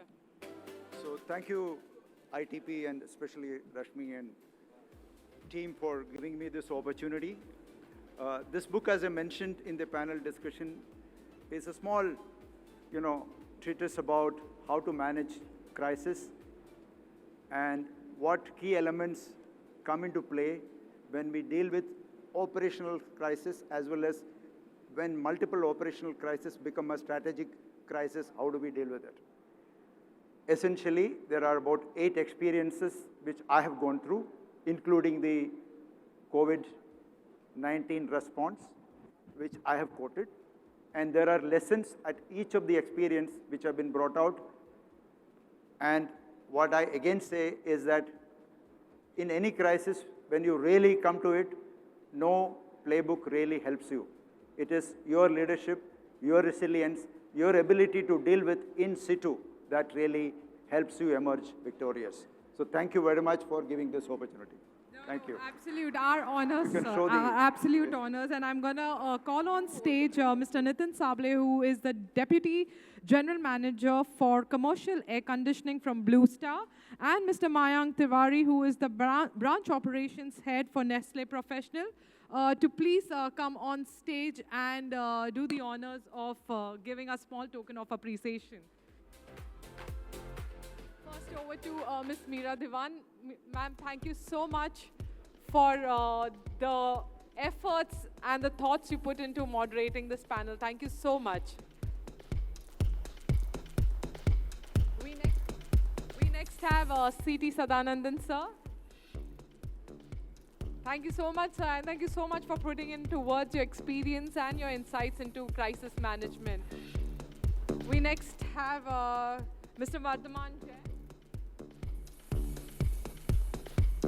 from Signify, who specifically threw light on what lighting is all about in workspaces. Next, we have Mr. Manish Gupta, who joined us from the Hiranandani Group. We also have with us Mr. Rajiv Sen Gupta, the consultant for commercial real estate at HDFC Bank. Sir, thank you so much for taking your time out and joining us here. And finally, we had the architect on the panel, Architect Karthik Punjabi, the principal architect, VPCPL. Thank you so much, gentlemen, for coming. And ma'am, once again, a true honor to have you here. Please come on stage too.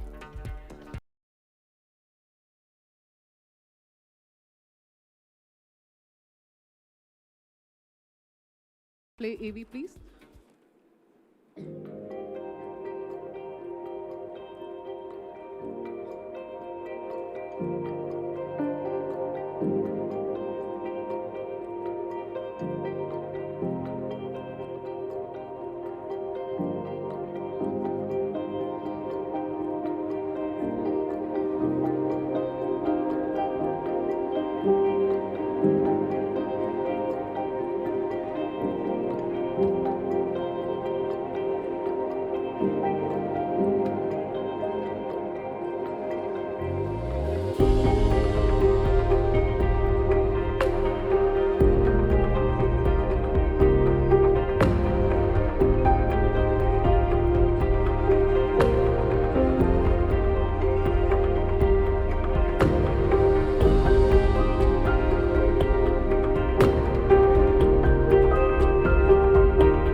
With this, I would love to call on stage Mr. Gurunath Gavli, the Assistant Regional Manager from West India for Hafle, to give us further details into what Hafle is all about. Good evening, everyone. I hope I'm audible clearly at the back. Someone can give me a thumbs up. Yeah, thank you, sir. So before I begin my presentation, I would like to thank all our customers and partners, and many of you are sitting here, for trusting us for last 100 years. The journey which started in Nagold, Germany in 1923 is roaring strong till now. And really thank you, all of you, for giving us a chance to score our first century. While our global story is superb, our India story is at superbly best. We at Hafle India can proudly say that we are among the top 2 subsidiaries for Hafle worldwide, and it would not have been possible without the support of our partners and our customers.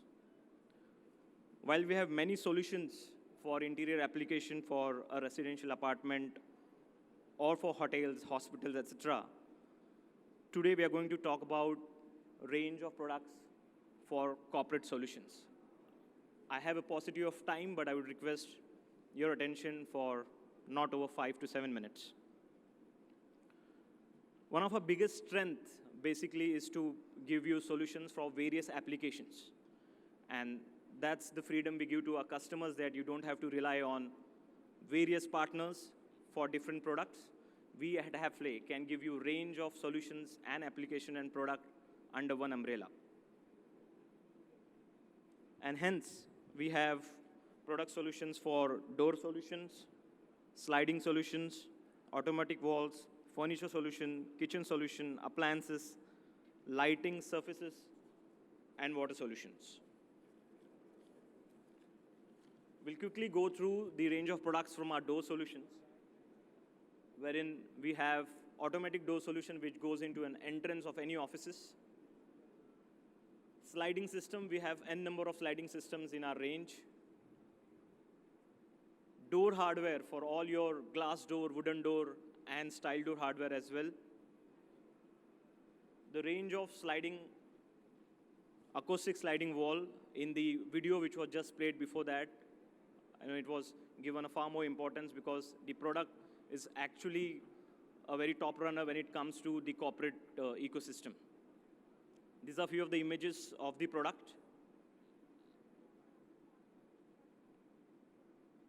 Then the traditional door hardware, which talks about your door closures, hardware for your critical fire doors. Now moving into furniture solutions, we have your swivel tabletops, DigiLocker for your furniture locks, locking solution for your critical and important drawers as well. Lighting, we have range of lighting solutions for your furniture as well as architectural lighting, right from downlights to strip lights to architectural lighting as well. Pantry has now become a very critical factor for office designs, and whenever we meet a lot of interior designers, due importance and time is spent in designing pantries as well. So we have range of solutions for your pantry applications, right from your door solutions to waste management, sink faucets, as well as the appliances for your pantry needs. We talk about dishwashers, refrigerator, coffee machine, or a kettle. Restroom is also one of the applications wherein we have our products for. We can give products for your wall cladding as well as the flooring options as well. Well, we have kept the last but a very important product offering from us, which is the Hafle stone surfaces at the last, because we are getting immense positive response from the Interior Designer Fraternity of India to promote our stone surfaces. And we have done n number of projects for tabletop as well as office floorings. These are the few images of your reception area.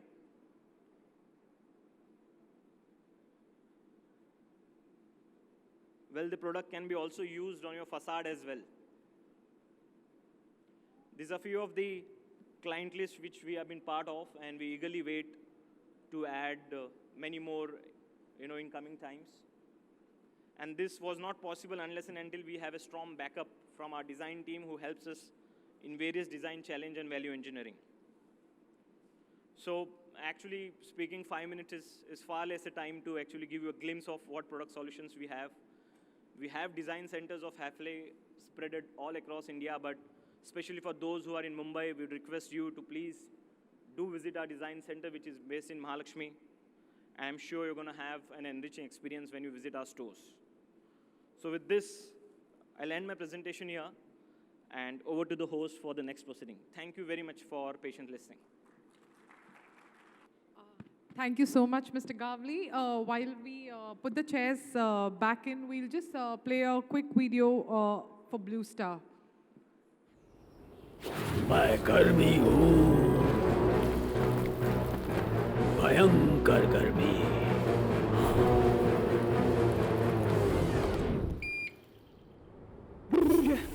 मैं अभी आया। अरे बैठना यार, किधर जा रहा है? ब्लू स्टार इन्वर्टर एसी का फास्ट कूल टेक्नोलॉजी, गर्मी की छुट्टी। Blue star.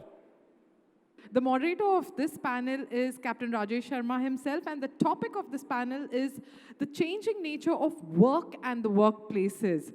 And he has a special request that he's not going to join the panel speakers on stage. So I'm going to do the honors of calling the other speakers on stage for this. So I'm going to start with architect Alhad Gore, who is the principal architect at Beyond Designs. Joining him is Mr. Pankaj Soni, the Senior Executive Vice President and the Business Head for CREM at Kotak Mahindra Bank. Joining him is also Mr. Aman Malhotra, who is the Head for Administration Projects and Facilities at Piramal Enterprises Limited. We also have joining them Colonel Navinder Narang, who is the Head for Infrastructure, Facilities and ESG at ICICI Home Finance. And joining them are Khurshid Gandhi, the MD for Strategic Consultant at Cushman & Wakefield.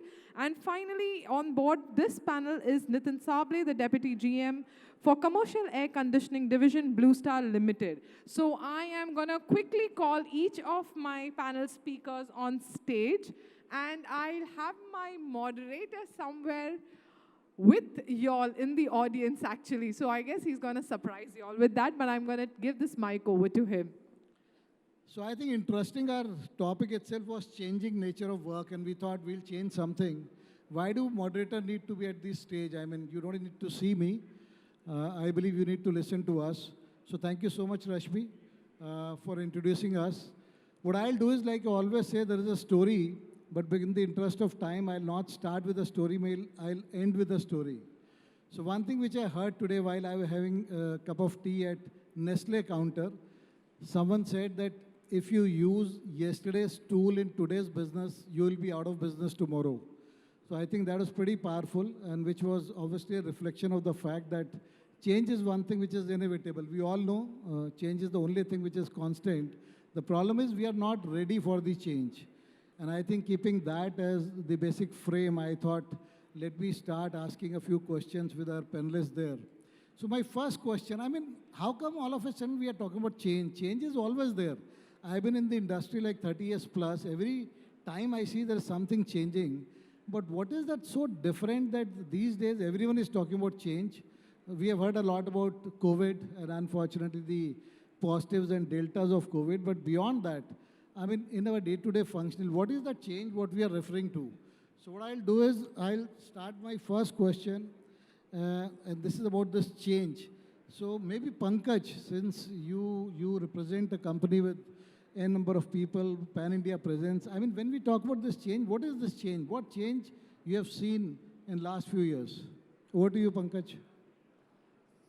So in my view, I think employee has become in the center stage of this change. So every change that what you're talking about is actually revolving around this employee. So employees have their preferences, their shift of preferences which are happening. There are a lot of shift of preferences. We have talked about many areas where the employee preferences are getting shifted from one area to the other, like open workspaces, more flexibility, more agility, better ventilation systems, other related needs of in terms of wellness and other health-related initiatives which the employee is looking at. So employee has become at the center stage rather than an organization, which I feel is one of the prime most shift which has happened in this change. Second, I think it's if I have to just sum it up with a lot of thoughts which have been exchanged out here, is the evolving societal needs. So it is lot of things are talked about in terms of inclusions, in terms of sustainability. All those initiatives are also creating a lot of changes around us. So it is we as a corporate have to adapt to those changes, is something which is a greater challenge for us. Some comes to us naturally, some is something which we are working upon. So I think this is also making a lot of difference. Last but not the least, I would say that the technology advancement which has happened. So a lot of technological advancement in each and every area we talked about, whether it was from a builder aspect, whether it is from the service provider aspect, all of them are talking about a lot of technology which has been used to serve all the needs of the employee, the inclusion, the sustainability initiatives. So I think these are broadly the three things which I can sum up under everywhere where we are talking about on the change aspect.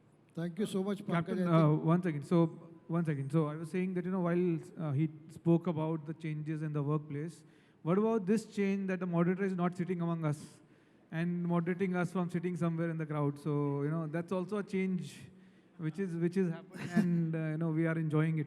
Thank you so much for reminding me. I forgot in between. I had to ask the next question, but I thought I am part of the audience. But coming back to what Pankaj said. So Pankaj, first two things I'll take on, employee and technology. And obviously, I'll move to Colonel Narang. Sir, in your view, why there is so much of shore about this change? I mean, change is always there. I mean, what's so different in last 2-3 years, and why we are so focusing on this change?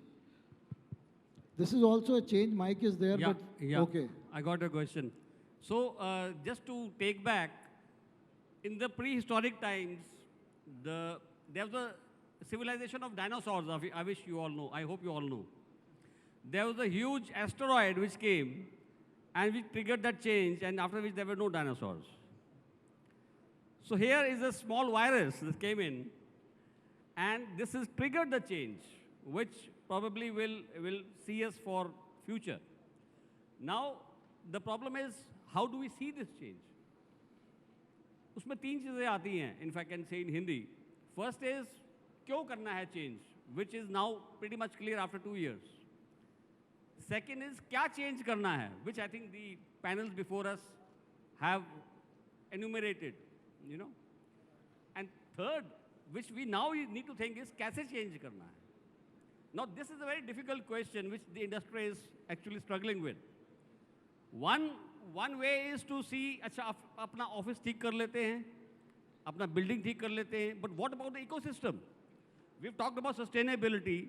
Unless it's a circular economy, unless there's a whole chain built from start to finish in a circular manner, including waste disposal, including waste management, you really cannot say you're sustainable. Same way for digitalization. There are a number of technologies which have been tried in. The latest being extended reality, metaverse. Now, all these things, how do they apply to your industry? How do they apply to your offices, which are more important for you? So this is the kind of change which I foresee, which we have to get into now. Thank you. Thank you so much, Colonel Narang. I think pretty powerful what you're talking about.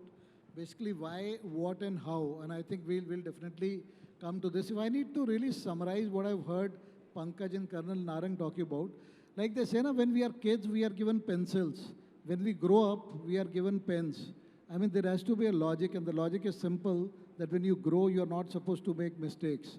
And I think what we have seen is last 2-3 years, because it was all of a sudden people are not prepared. So I think the change what we are reflecting here, talking about is all of a sudden which came in and we were not prepared. But now, like you said, Colonel Narang, 2, 3 years, more or less, we are pretty clear in terms of how do we need to handle a crisis.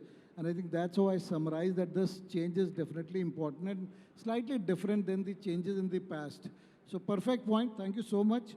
Now taking this further, I think the next question is how this environment change the operational reality and complexity of CRE professionals. Because at the end of the day, as service providers within our organization, we are responsible for the basic infrastructure and support function. So I'm just trying to understand this so-called change, what we spoke about from pencil to pen or whatever we may call it. How has that impacted the CRE professionals, I mean, in reality? So since we have Khurshid here from CNW, maybe I'll request Khurshid to share his views. Khurshid, over to you. Thanks, Rajesh. So I would say, and maybe slightly controversially, this has perhaps empowered the CRE, right? What's happened is CREs have come front and center from being a support function to being a frontline function in my mind, right? Phenomenal work was done through the pandemic, but the ground reality is most of this was already supposed to be even done. We were doing it in bits and parts. We moved from 3% on average work from home to today, subject to the industry you're in, it could be as high as 70%.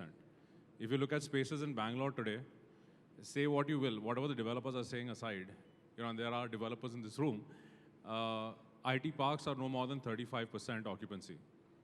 And that's the way they are likely to remain for the foreseeable future, at least for the next 12 months.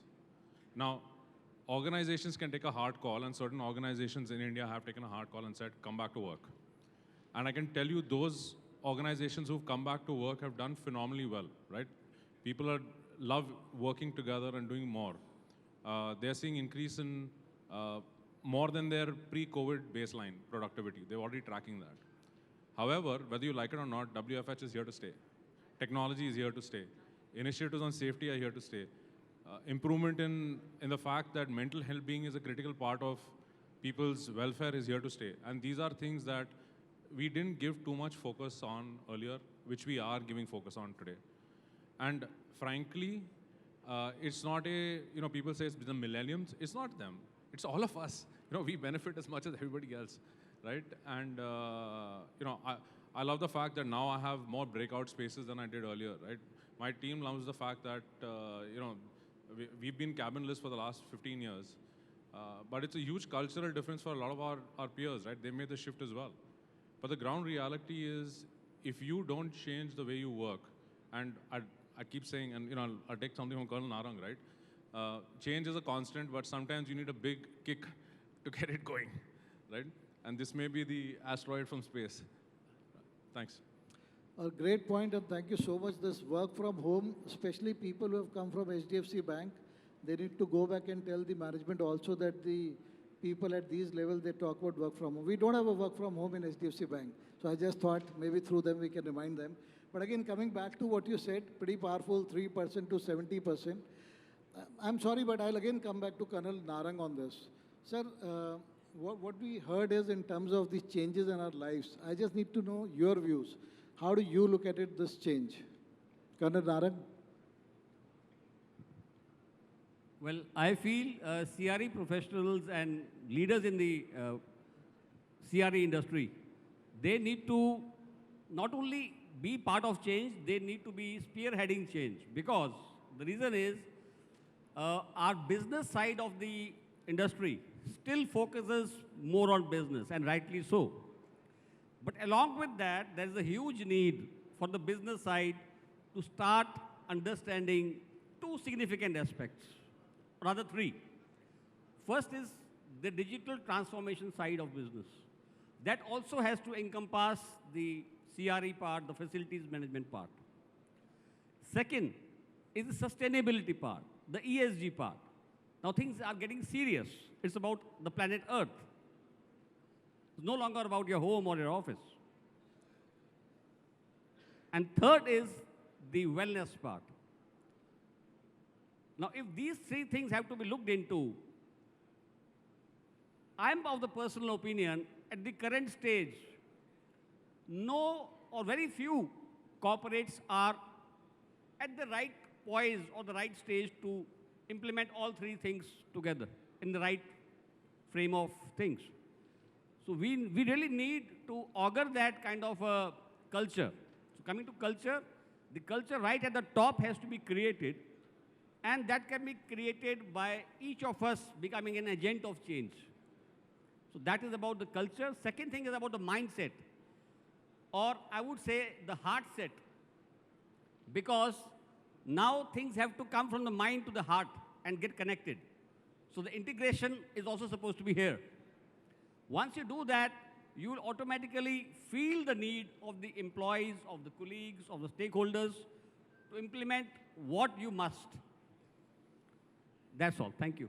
So thank you so much. What I've learned is everything is pretty powerful, but this word heart set, mindset is always what we refer to, but since you said heart set, I think I'll keep that in mind. A lot of decisions, you are absolutely right. These days they flow other way around. It's from heart to mind and not from mind to heart. So I think that's pretty powerful. But again, quickly moving on. So this is good to know. So we spoke about change and we realized what is the change in the life of CRE professionals. Now further moving on, I'm still confused. As companies, do we really think whatever has gone, we have learned our lessons and probably now we are prepared for future? I don't know. So I'm glad today we saw the book launch of Colonel CT, which gives me a sort of a impression that we have learnt our lessons, but still I have my doubts. I have not read the book. He has promised me he'll give me one. But till that I may do that, just thought of checking with the speakers on the dais. So maybe question to you, Aman, do you really think as a company or as professionals we have learnt a lot? I mean, we are prepared? I'll start with saying this, were we prepared earlier? You know, when the COVID hit us, you know, we were equally unprepared. You know, while I heard the earlier speaker speaking that, you know, the response time of all the corporates was so much better, even after not being aware of this pandemic will hit us, you know. What worked for the corporate is the small preparedness that we do. You know, the small BCP events that we do, that has given us that readiness that we can manage this pandemic in such a short time. You know, yeah, it was a big interruption. You know, I think there are many roles which never could think of that they will work from home. The architects was mentioning earlier, they can never think that they could work from home. Same is with our CRE professionals that I could personally never imagine that my work could happen sitting at home. But yeah, it was done wonderfully well. You know, so I would say that this crisis has taught us a lot. We are well prepared for the future. But yes, what will come tomorrow, that we don't know. That we have to be, keep testing our resistance, keep testing our BCP plans, so that, you know, if there's something, I hope not, but yeah, something like COVID or something even worse hit us, then we be prepared for it. Yeah, I would say that. Thank you. No, I think that's a pretty relevant point, what you said. So what you feel is that, yes, we are prepared to an extent. What happens tomorrow, we don't know. Like they say, people go to sleep, they don't know whether they'll get up, but they still set an alarm in their clock. So there is a hope that I will get up in the morning. So we'll still continue with that flow. Coming to you, Pankaj, I think same question. Do you really think as an organization, as a professional, we are really prepared or geared up or we have learnt our lessons? Pankaj?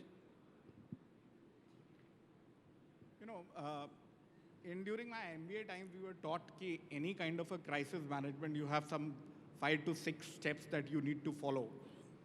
So the first step, what they always talked about was that you have to have preparedness for any kind of a crisis. Then prevention is another kind of a thing what they talked about. Mitigation is another thing that what they talked about. And then recovery was another thing we talked about. And reaction was another thing. All these 5 tools, 6 tools, what they talked about, each and everything in good details. I think when I joined corporate real estate services, approximately around now 22, 23 years back, so I realized that these are also jumbled up. I'm not able to understand how to put it back into place. Because when the crisis was happening, all of this preparedness was not working out. So something where in which it was as if like every crisis were giving me the same kind of challenges every time. So we tried to bucket these, okay? So let's bucket it out. Let's say that, okay, these 5 kind of crises will get into these kind of results, these kind of a thing.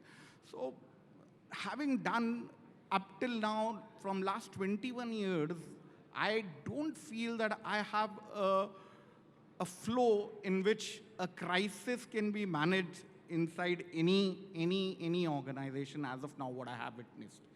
So what I would rather say that is that, what has been rather working out for us was to communicate very effectively, which was one of the things which came in.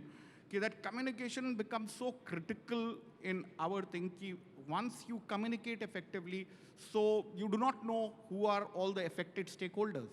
Because once you communicate, each and every stakeholder possibly can take his own actions. So that was one thing which was there.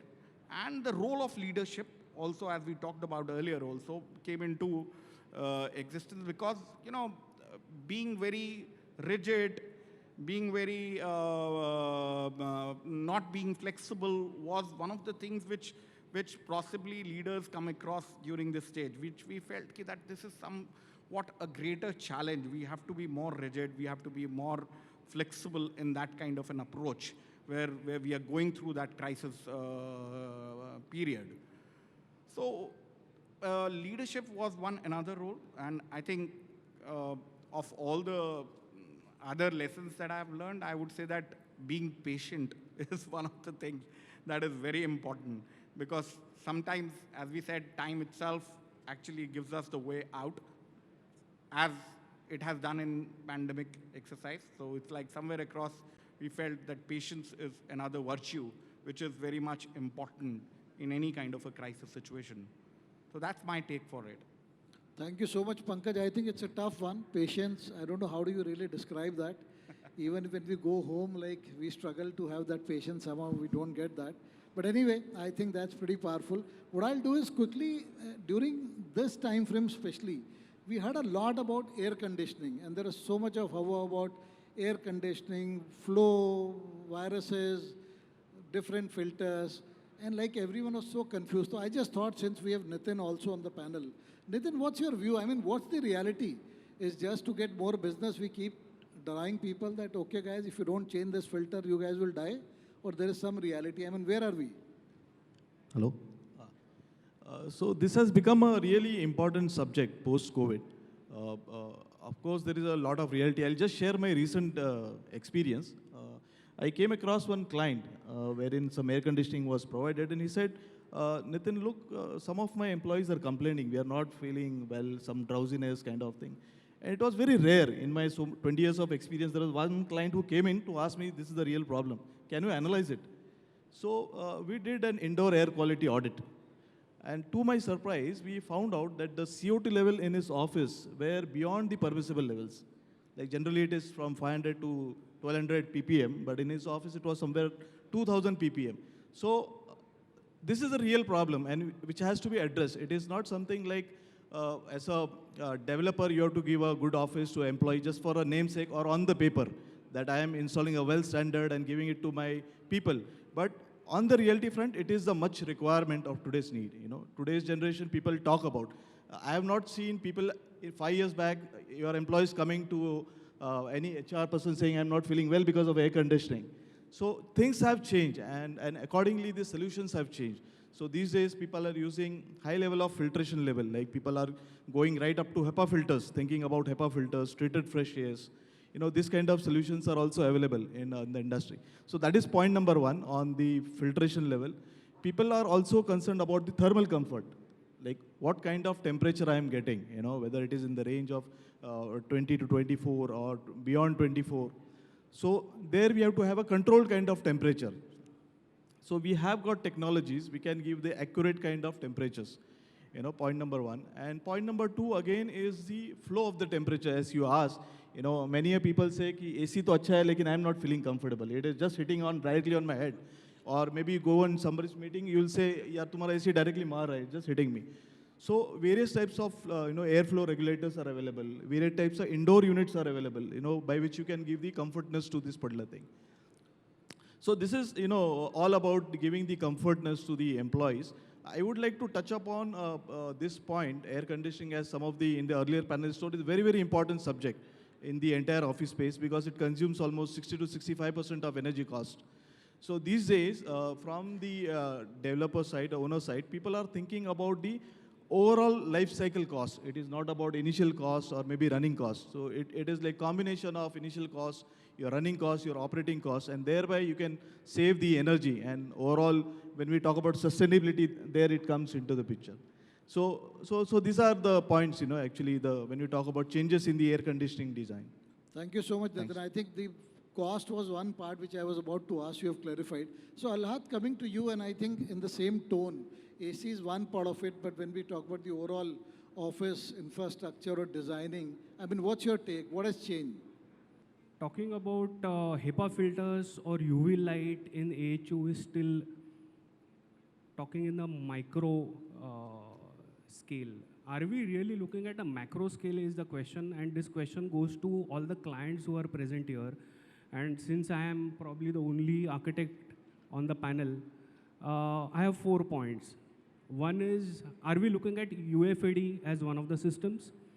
And of course, this question does not go to clients who have individual floors. It's obviously going to clients who probably build campuses or at least own an entire building. Are we looking at UFAD, underfloor air distribution, as one of the key factors in air conditioning, which is proven to take the entire energy for air conditioning down by 15 to 20%. Quickly, just to tell you, for people who don't know what UFAD is, it is underfloor air distribution. Rather than having ducts on the ceiling, your entire false floor acts as a duct and you place a grill wherever you want, and the floor itself throws the air up. So it's a unidirectional flow rather than you throwing the air down and then it rising up because it gets hot. So good for the health.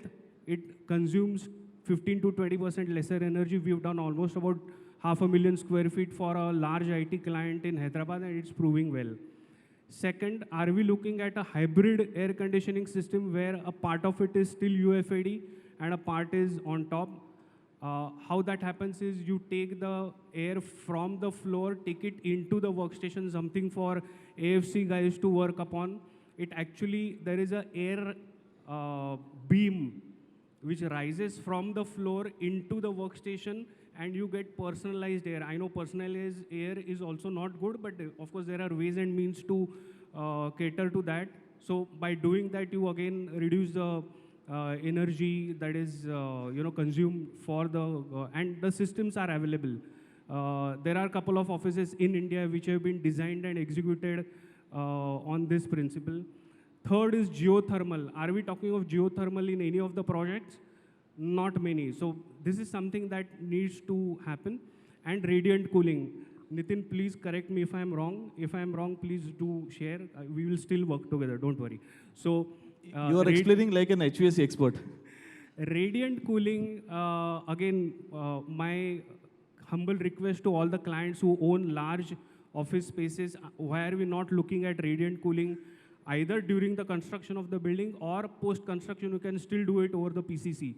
So I think as a client, and it's a humble request from an architect, you need to push us to make sure that we go an extra mile. And of course, CapEx, OpEx, all that can be discussed. There are consultants who are there. But yes, let's go beyond the HEPA filter and UV light and think something different. Thank you so much, Alad. I think Khurshid wants to say something. Yeah, Khurshid. May I just quickly add, just to add to what you're saying, there's a lot of active related items that one does on, on your offices. I think the ones that we tend to forget or maybe skip are the passive ones, right? And when I say passive, there are certain basic things that we are not doing as design and architecture. We're building these wonderful glass houses which collect a lot of sunlight and cause a lot of problems. So that's energy inefficient in the first place, makes cooling difficult. Just changing the way we build buildings, and we used to do these constructions, until very recently, where it was more, stone and brick and mortar and less glass, automatically results in reduced energy inefficiencies. More to the point, why are we not increasing green cover in our developments? We know for a fact that if you look at the bigger IT parks today, If you increase the current green cover by even 15%, it will result in a 2-degree drop within buildings. And everybody knows what a 2-degree drop between buildings is on energy efficiency. That's a 8% to 10% energy efficiency. So, ESG aside, and it's been driven regulatorily pretty significantly, we have to make a very conscious call to say, how are we improving offices? It's not just the interior experience, it's everything. Thank you, Khurshed. I think in the interest of time, what I'll do is, though I had 2 questions, but I'll throw a last question, request everyone to share their views, and this is something which is pretty sensitive, so people should not feel bad. The problem is in the industry, I have seen for some reasons, the so-called architects or the supporters with the real estate teams and the admin teams, they still don't work together. I mean, there's still differences. Obviously, people come with the best of the ideas. The real estate team would say we need to have a cost constraint or a budget constraint. The admin guy will say, I have to run this facility. I can't run this facility because there are so many challenges. So are you saying this is a time for them to at least work closely? And if so, do you really feel that's happening? I mean, I still see that gap all across in the industry. So I'm just trying to understand. So maybe we'll start from Karnan Narang. Sir, your views. Yeah, I was reading something on metaverse, and I really was astonished to see this very question being answered there. The metaverse, along with the digital twin technology and the AR and the VR, in different measures, they allow you today to remotely collaborate in the construction phase. So your electrical design, your civil design, your network cabling, your ceiling, your other things can all be put into those kind of digital tools, the extended reality tools, which can make you collaborate very effectively. Now, question is, till that time, what to do? Now, there are some companies which are coming up. We have, I won't mention the name, we have started experimenting with one startup. So that startup, though it's only for facility management, it caters for everything, all collaborative tools between various stakeholders during interior project of a new premises. So it's got WhatsApp integration, it's got live input data collection and dashboard creation on a live basis. So such initiatives can really be good to help collaboration. That's the way I see it. Thank you. Thank you, sir. Alad? I think today we are seeing a lot of change. HR has as much say in a project as the finance. It's all about experiential office space. Just to give you a simple example, we are doing a small 20,000 square feet project in Pune. Budget 7 crores. We are spending 1 crore on kitchen equipment. Why? Because it's a restaurant. It's not a cafe. People can actually go there at 1 o'clock in the afternoon. It's a la carte restaurant. Place an order. If you want pav bhaji, you will be served pav bhaji. If you want vada pav, you will be served vada pav. If you want chocolate mousse, of course, you have to order a day in advance. That's the level to which the clients are going. Thank you, Alad. Then people at the back, they have missed this opportunity to know where is this place. Anyway, moving on. Okay, Aman. I'll take you there. The project is going live in like couple of months. See, na, FM world never ever say so. They'll say कि कुछ cut है बीच में. Don't say कि I'll take you ever to any place. The understanding is कुछ setting है वहाँ पर. So they'll find out themselves. Okay, Aman. So my view would be that why it was not happening initially. It's I think because the difference between capex and opex. I want my opex to be saved. And obviously that was the main reason that I would say that do this which will be longer and better for the system. All that was working that way. But I think this is a silver lining of this pandemic that the wellness has become the key. Where the employees are now the decision maker, and I was hearing it earlier that in some organization there was a employee list which is given to the architect that this is what you have to execute to do this job.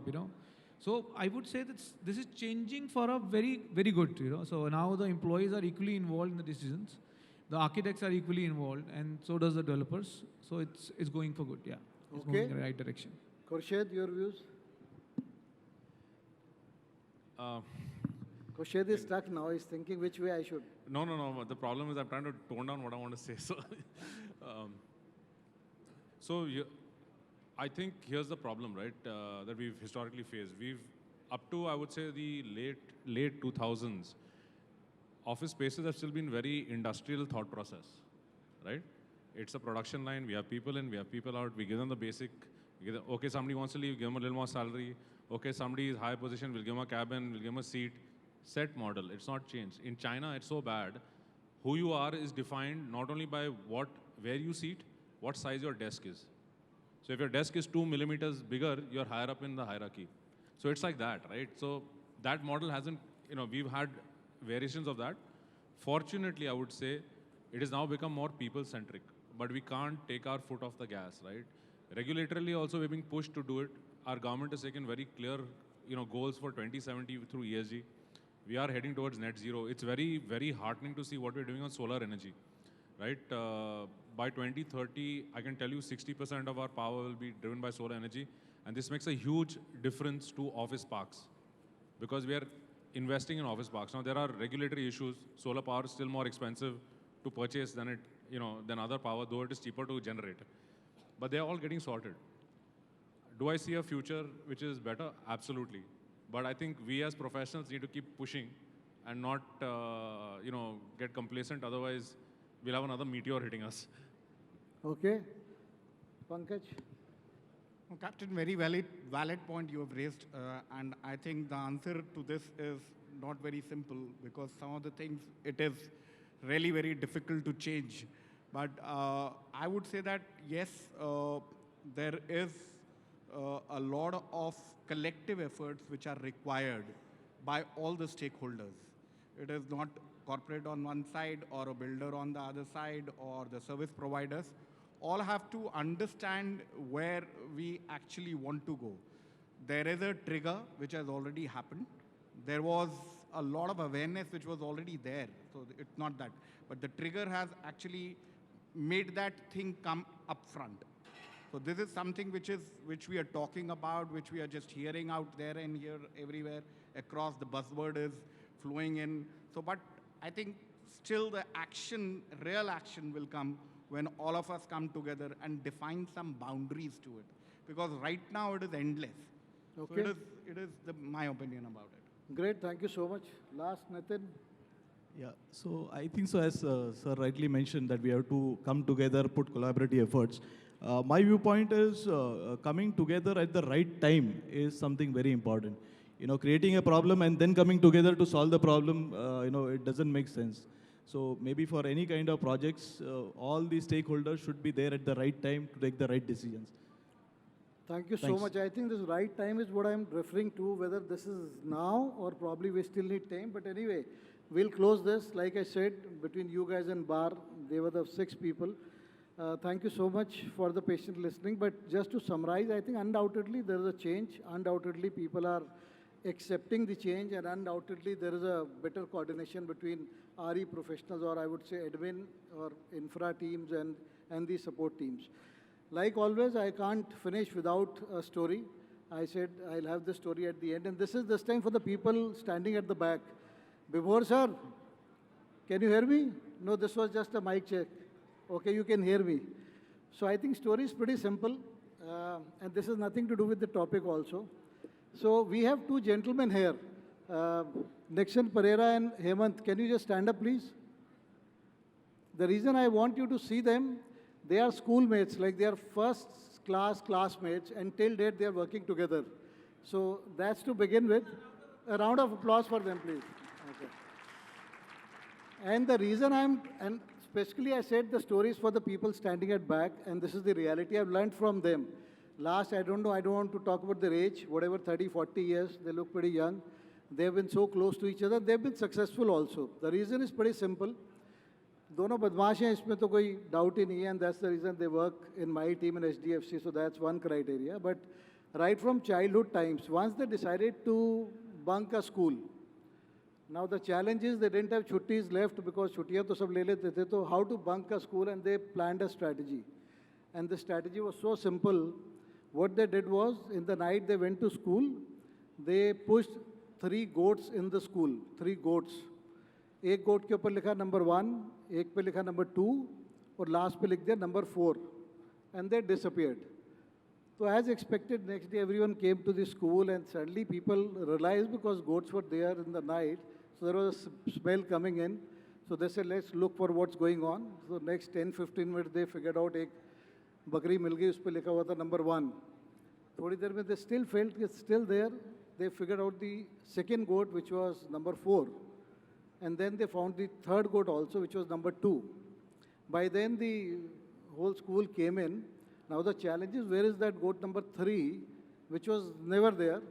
But the whole school started looking for that goat number 3. And what they wanted is what they achieved. They said, okay, chutti kar do yaar, goat number 3 kahan hai? So I think it's purely for the people there. I don't know what they keep looking for. There's a lot of stuff which is available here with us. But at times we don't look at that. We still feel there is something else beyond that. So probably we will miss what we have with us. And I think that's a very clear message. And I always say this to my team. A lot of times, a lot of good stuff is very close to us, but we don't look at it because we always try and look for that goat number 3 because किसी ने दिमाग में डाला हुआ है कि goat number 3 है, but actually में है नहीं. And I think coming back to now the topic and what we heard is change. If this is one change we can probably build in ourselves, that will probably ease our lives. That's what I've realized. If there is no third goat, and if we try and find out, we don't find it, let's leave it. Don't waste time on that. So that was the last message which I had. But on that note, thank you to all my dear panelists for your time. Thank you for your patient listening. And as always, thanks to Rashmi. Okay, guys, we are done. Sorry. So I know we are late, but one gentleman really wanted to ask a question. You wanted to ask something? Sorry. So maybe one question. And if that's tough one to the toughest people there, in any case, I'm not supposed to answer. Oh, sorry. Sorry. Because he came all the way, said one question. Please. Yeah, only one all question. yours. Your name, please? Yeah, myself Chaitanya Gupta from Tata Communications. Okay. Okay. Yeah. Yeah, so myself Chaitanya Gupta. I'm the part of Tata Communications Limited. And our office is in BKC, Mumbai. So my question to the air conditioning experts, whosoever is there, maybe they will try to answer this question. So generally we are keeping the set temperature in our office is 24 degree. So we try to always maintain the regulation between 23 to 25 by keeping 24 degree. Now, as you know, our design is linear design. So 4 employees are sitting, next to each other. For same temperature of 24, 2 employees are saying we are feeling hot, 2 employees are saying we are feeling cold. So basically, how to resolve this issue? This is my question also. Okay. So we have a gentleman in the crowd. He's saying, I have an answer to that. Okay. Rajiv sir, can we have an answer? Sorry guys, again, between bar and you guys, there are more people coming in. I can't help it. Sir, you might take away my problem. No, I can't take your problem. But what I can tell you is that air Sir, अकेले भी नहीं, जोर से बोलो, सबको सुनना है. आप तो कान में डरा रहे हो उसको. If I जोर से बोलो तो what I'm saying is, air conditioning in Indian office corporate world evolved with time. Initially, there was no consultancy in air conditioning. Air conditioning was pushed by the air conditioning makers. So they sold as much of air conditioning. So over the years, the corporate world has accepted a temperature of 22 degrees centigrade to 23 degrees centigrade. Technically, it is not required, but it's a change, and mentally some of them cannot accept. Of course, there are regional differences, and our AC technology has not evolved to the point, whatever they might say, the experts, that in one area they can be having a consistent temperature that they would like to have in a data center, in a workplace. Correct me if I'm wrong, sir. No, but the way you have spoken to me, I cannot speak that much to my employees. No? They will not listen me. So in a layman language. I think that I'm giving you the problem. I'm feeling a bit nervous now, but it's all right. The point is, I'm not giving you a solution. I'm giving the reason for the problem. See, this is a technical reasoning and an explanation, but in a layman, if anyone wants to take a shot here, the point is, as an employee, I feel cold, and next to me, Colonel Saab feels hot, though he's generally a hot person, but still. So how do you really handle that? Temperature is same? Sir, in an open space, where it's a common airflow, it's very difficult to control, let's say that particular blower will throw the same temperature over here and all of them. But do we really need that 22-degree kind of thing is now a question. The ideal temperature today is 24. Is more of a human comfort, and that is the only way you have to explain in kind See, of such kind as of a layman, what they are saying, you increase the temperature, save cost. कोई ना कोई तो रोता रहेगा, तो ठंड के आप पैसे ही बचा लो. और कुछ नहीं. Basically, that painful employee will always be a pain, whether it is 22 or 26 degrees centigrade. Or I would say, Okay, guys, I think we are So, digressing a bit. You rightly said that no, I think other solution could be a jacket for colonel and no jacket for, sorry, Thank captain, you. no jacket for colonel will work. That will solve the problem. Thank you so much, guys. Like someone also had a question, will not ask because एक वो point था कि वो कहते हैं ना ये विभोर सर बहुत से लोगों का question था और मैं वो close कर रहा हूँ. वो कहते हैं ना शाम का वक्त हो और शराब ना हो, इंसान का समय इतना भी खराब ना हो. तो हमारा समय उतना खराब नहीं है. विभोर सर ने बोल दिया, इशारा कर दिया, बंद करो. नहीं, on a serious note, guys, thank you so much. I think it was wonderful to be with you. Thank you so much. Back to Rashmi. All right, I'm not going to keep you all much away. He already set the stage for it. So I'm just going to quickly call Mr. Nitin Sharma, who is the Regional Solution for Sales, the Director for Dormakaba India, and Manoj Tomar, who is the founder for AFC Systems, to quickly give this wonderful panel and this brilliantly engaging moderator a small token of gift from our end. Nitin Sharma, sir, and Mr. Manoj Tomar.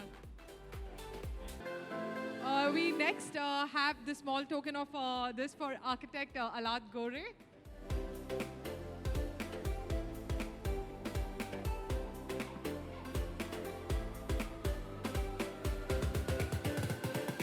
We next have the facility manager in-house, who was Mr. Aman Manotra.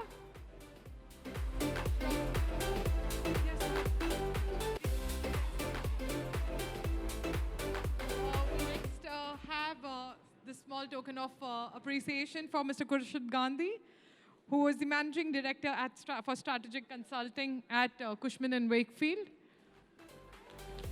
I'd next like to present a small award token to Mr. Pankaj Soni, the Executive Vice President and Business Head for CRE at Kotak Mahindra Bank. And finally, to Mr. Nitin Sable, the Deputy General Manager for Commercial and Conditioning at Blue Star. He had a tough question there, but he did handle it quite well. And finally, to the Director and the Moderator of this particular panel discussion, Mr. Captain Rajesh Sharma. Thank you so much. This was so brilliant to end this. Now, before we wanted to play a small video that Colonel Narang shared with us to conclude this panel, a video that was on this topic that he wanted to share with you all. So I request my team to please play the video. This platform, we have a gut feel that it has capabilities to allow us to build a virtual Singapore. So if you look at the product innovation platform and taking that into a citywide context, how the platform comes from actually bringing together different types of information, different types of data, 3D experience. different types of data.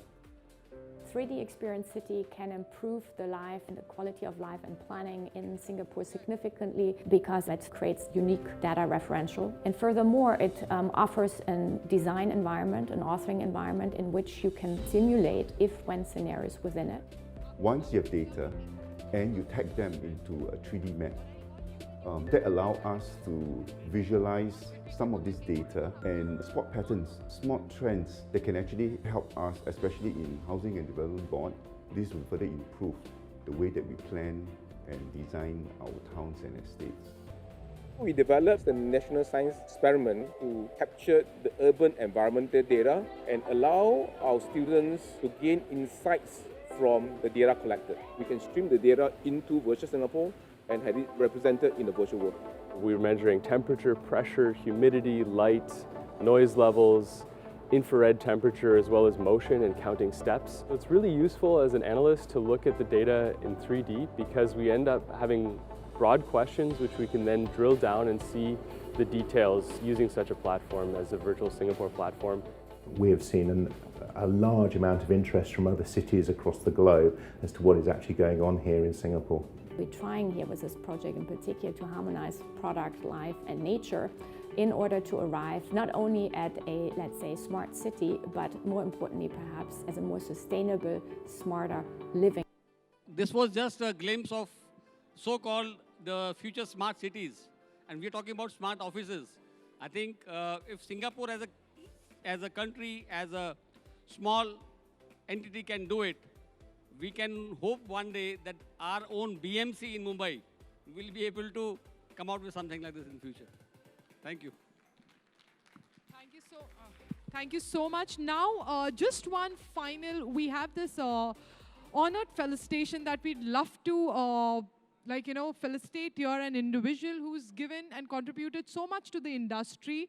I would love to call on stage Mr. Rajiv Sen Gupta from HDFC to felicitate him as the Partners in Excellence for this industry for the recognition of contribution to design, construction and strategizing of sustainable and resilient workspaces. To felicitate him, I would love to call on stage Mr. Bibor Srivastav, the MD at ITP Media India, and Mr. Gopal Jha, and wonderful gentleman who leads the F&B division for this beautiful place here. Mr. Gupta, please come on stage.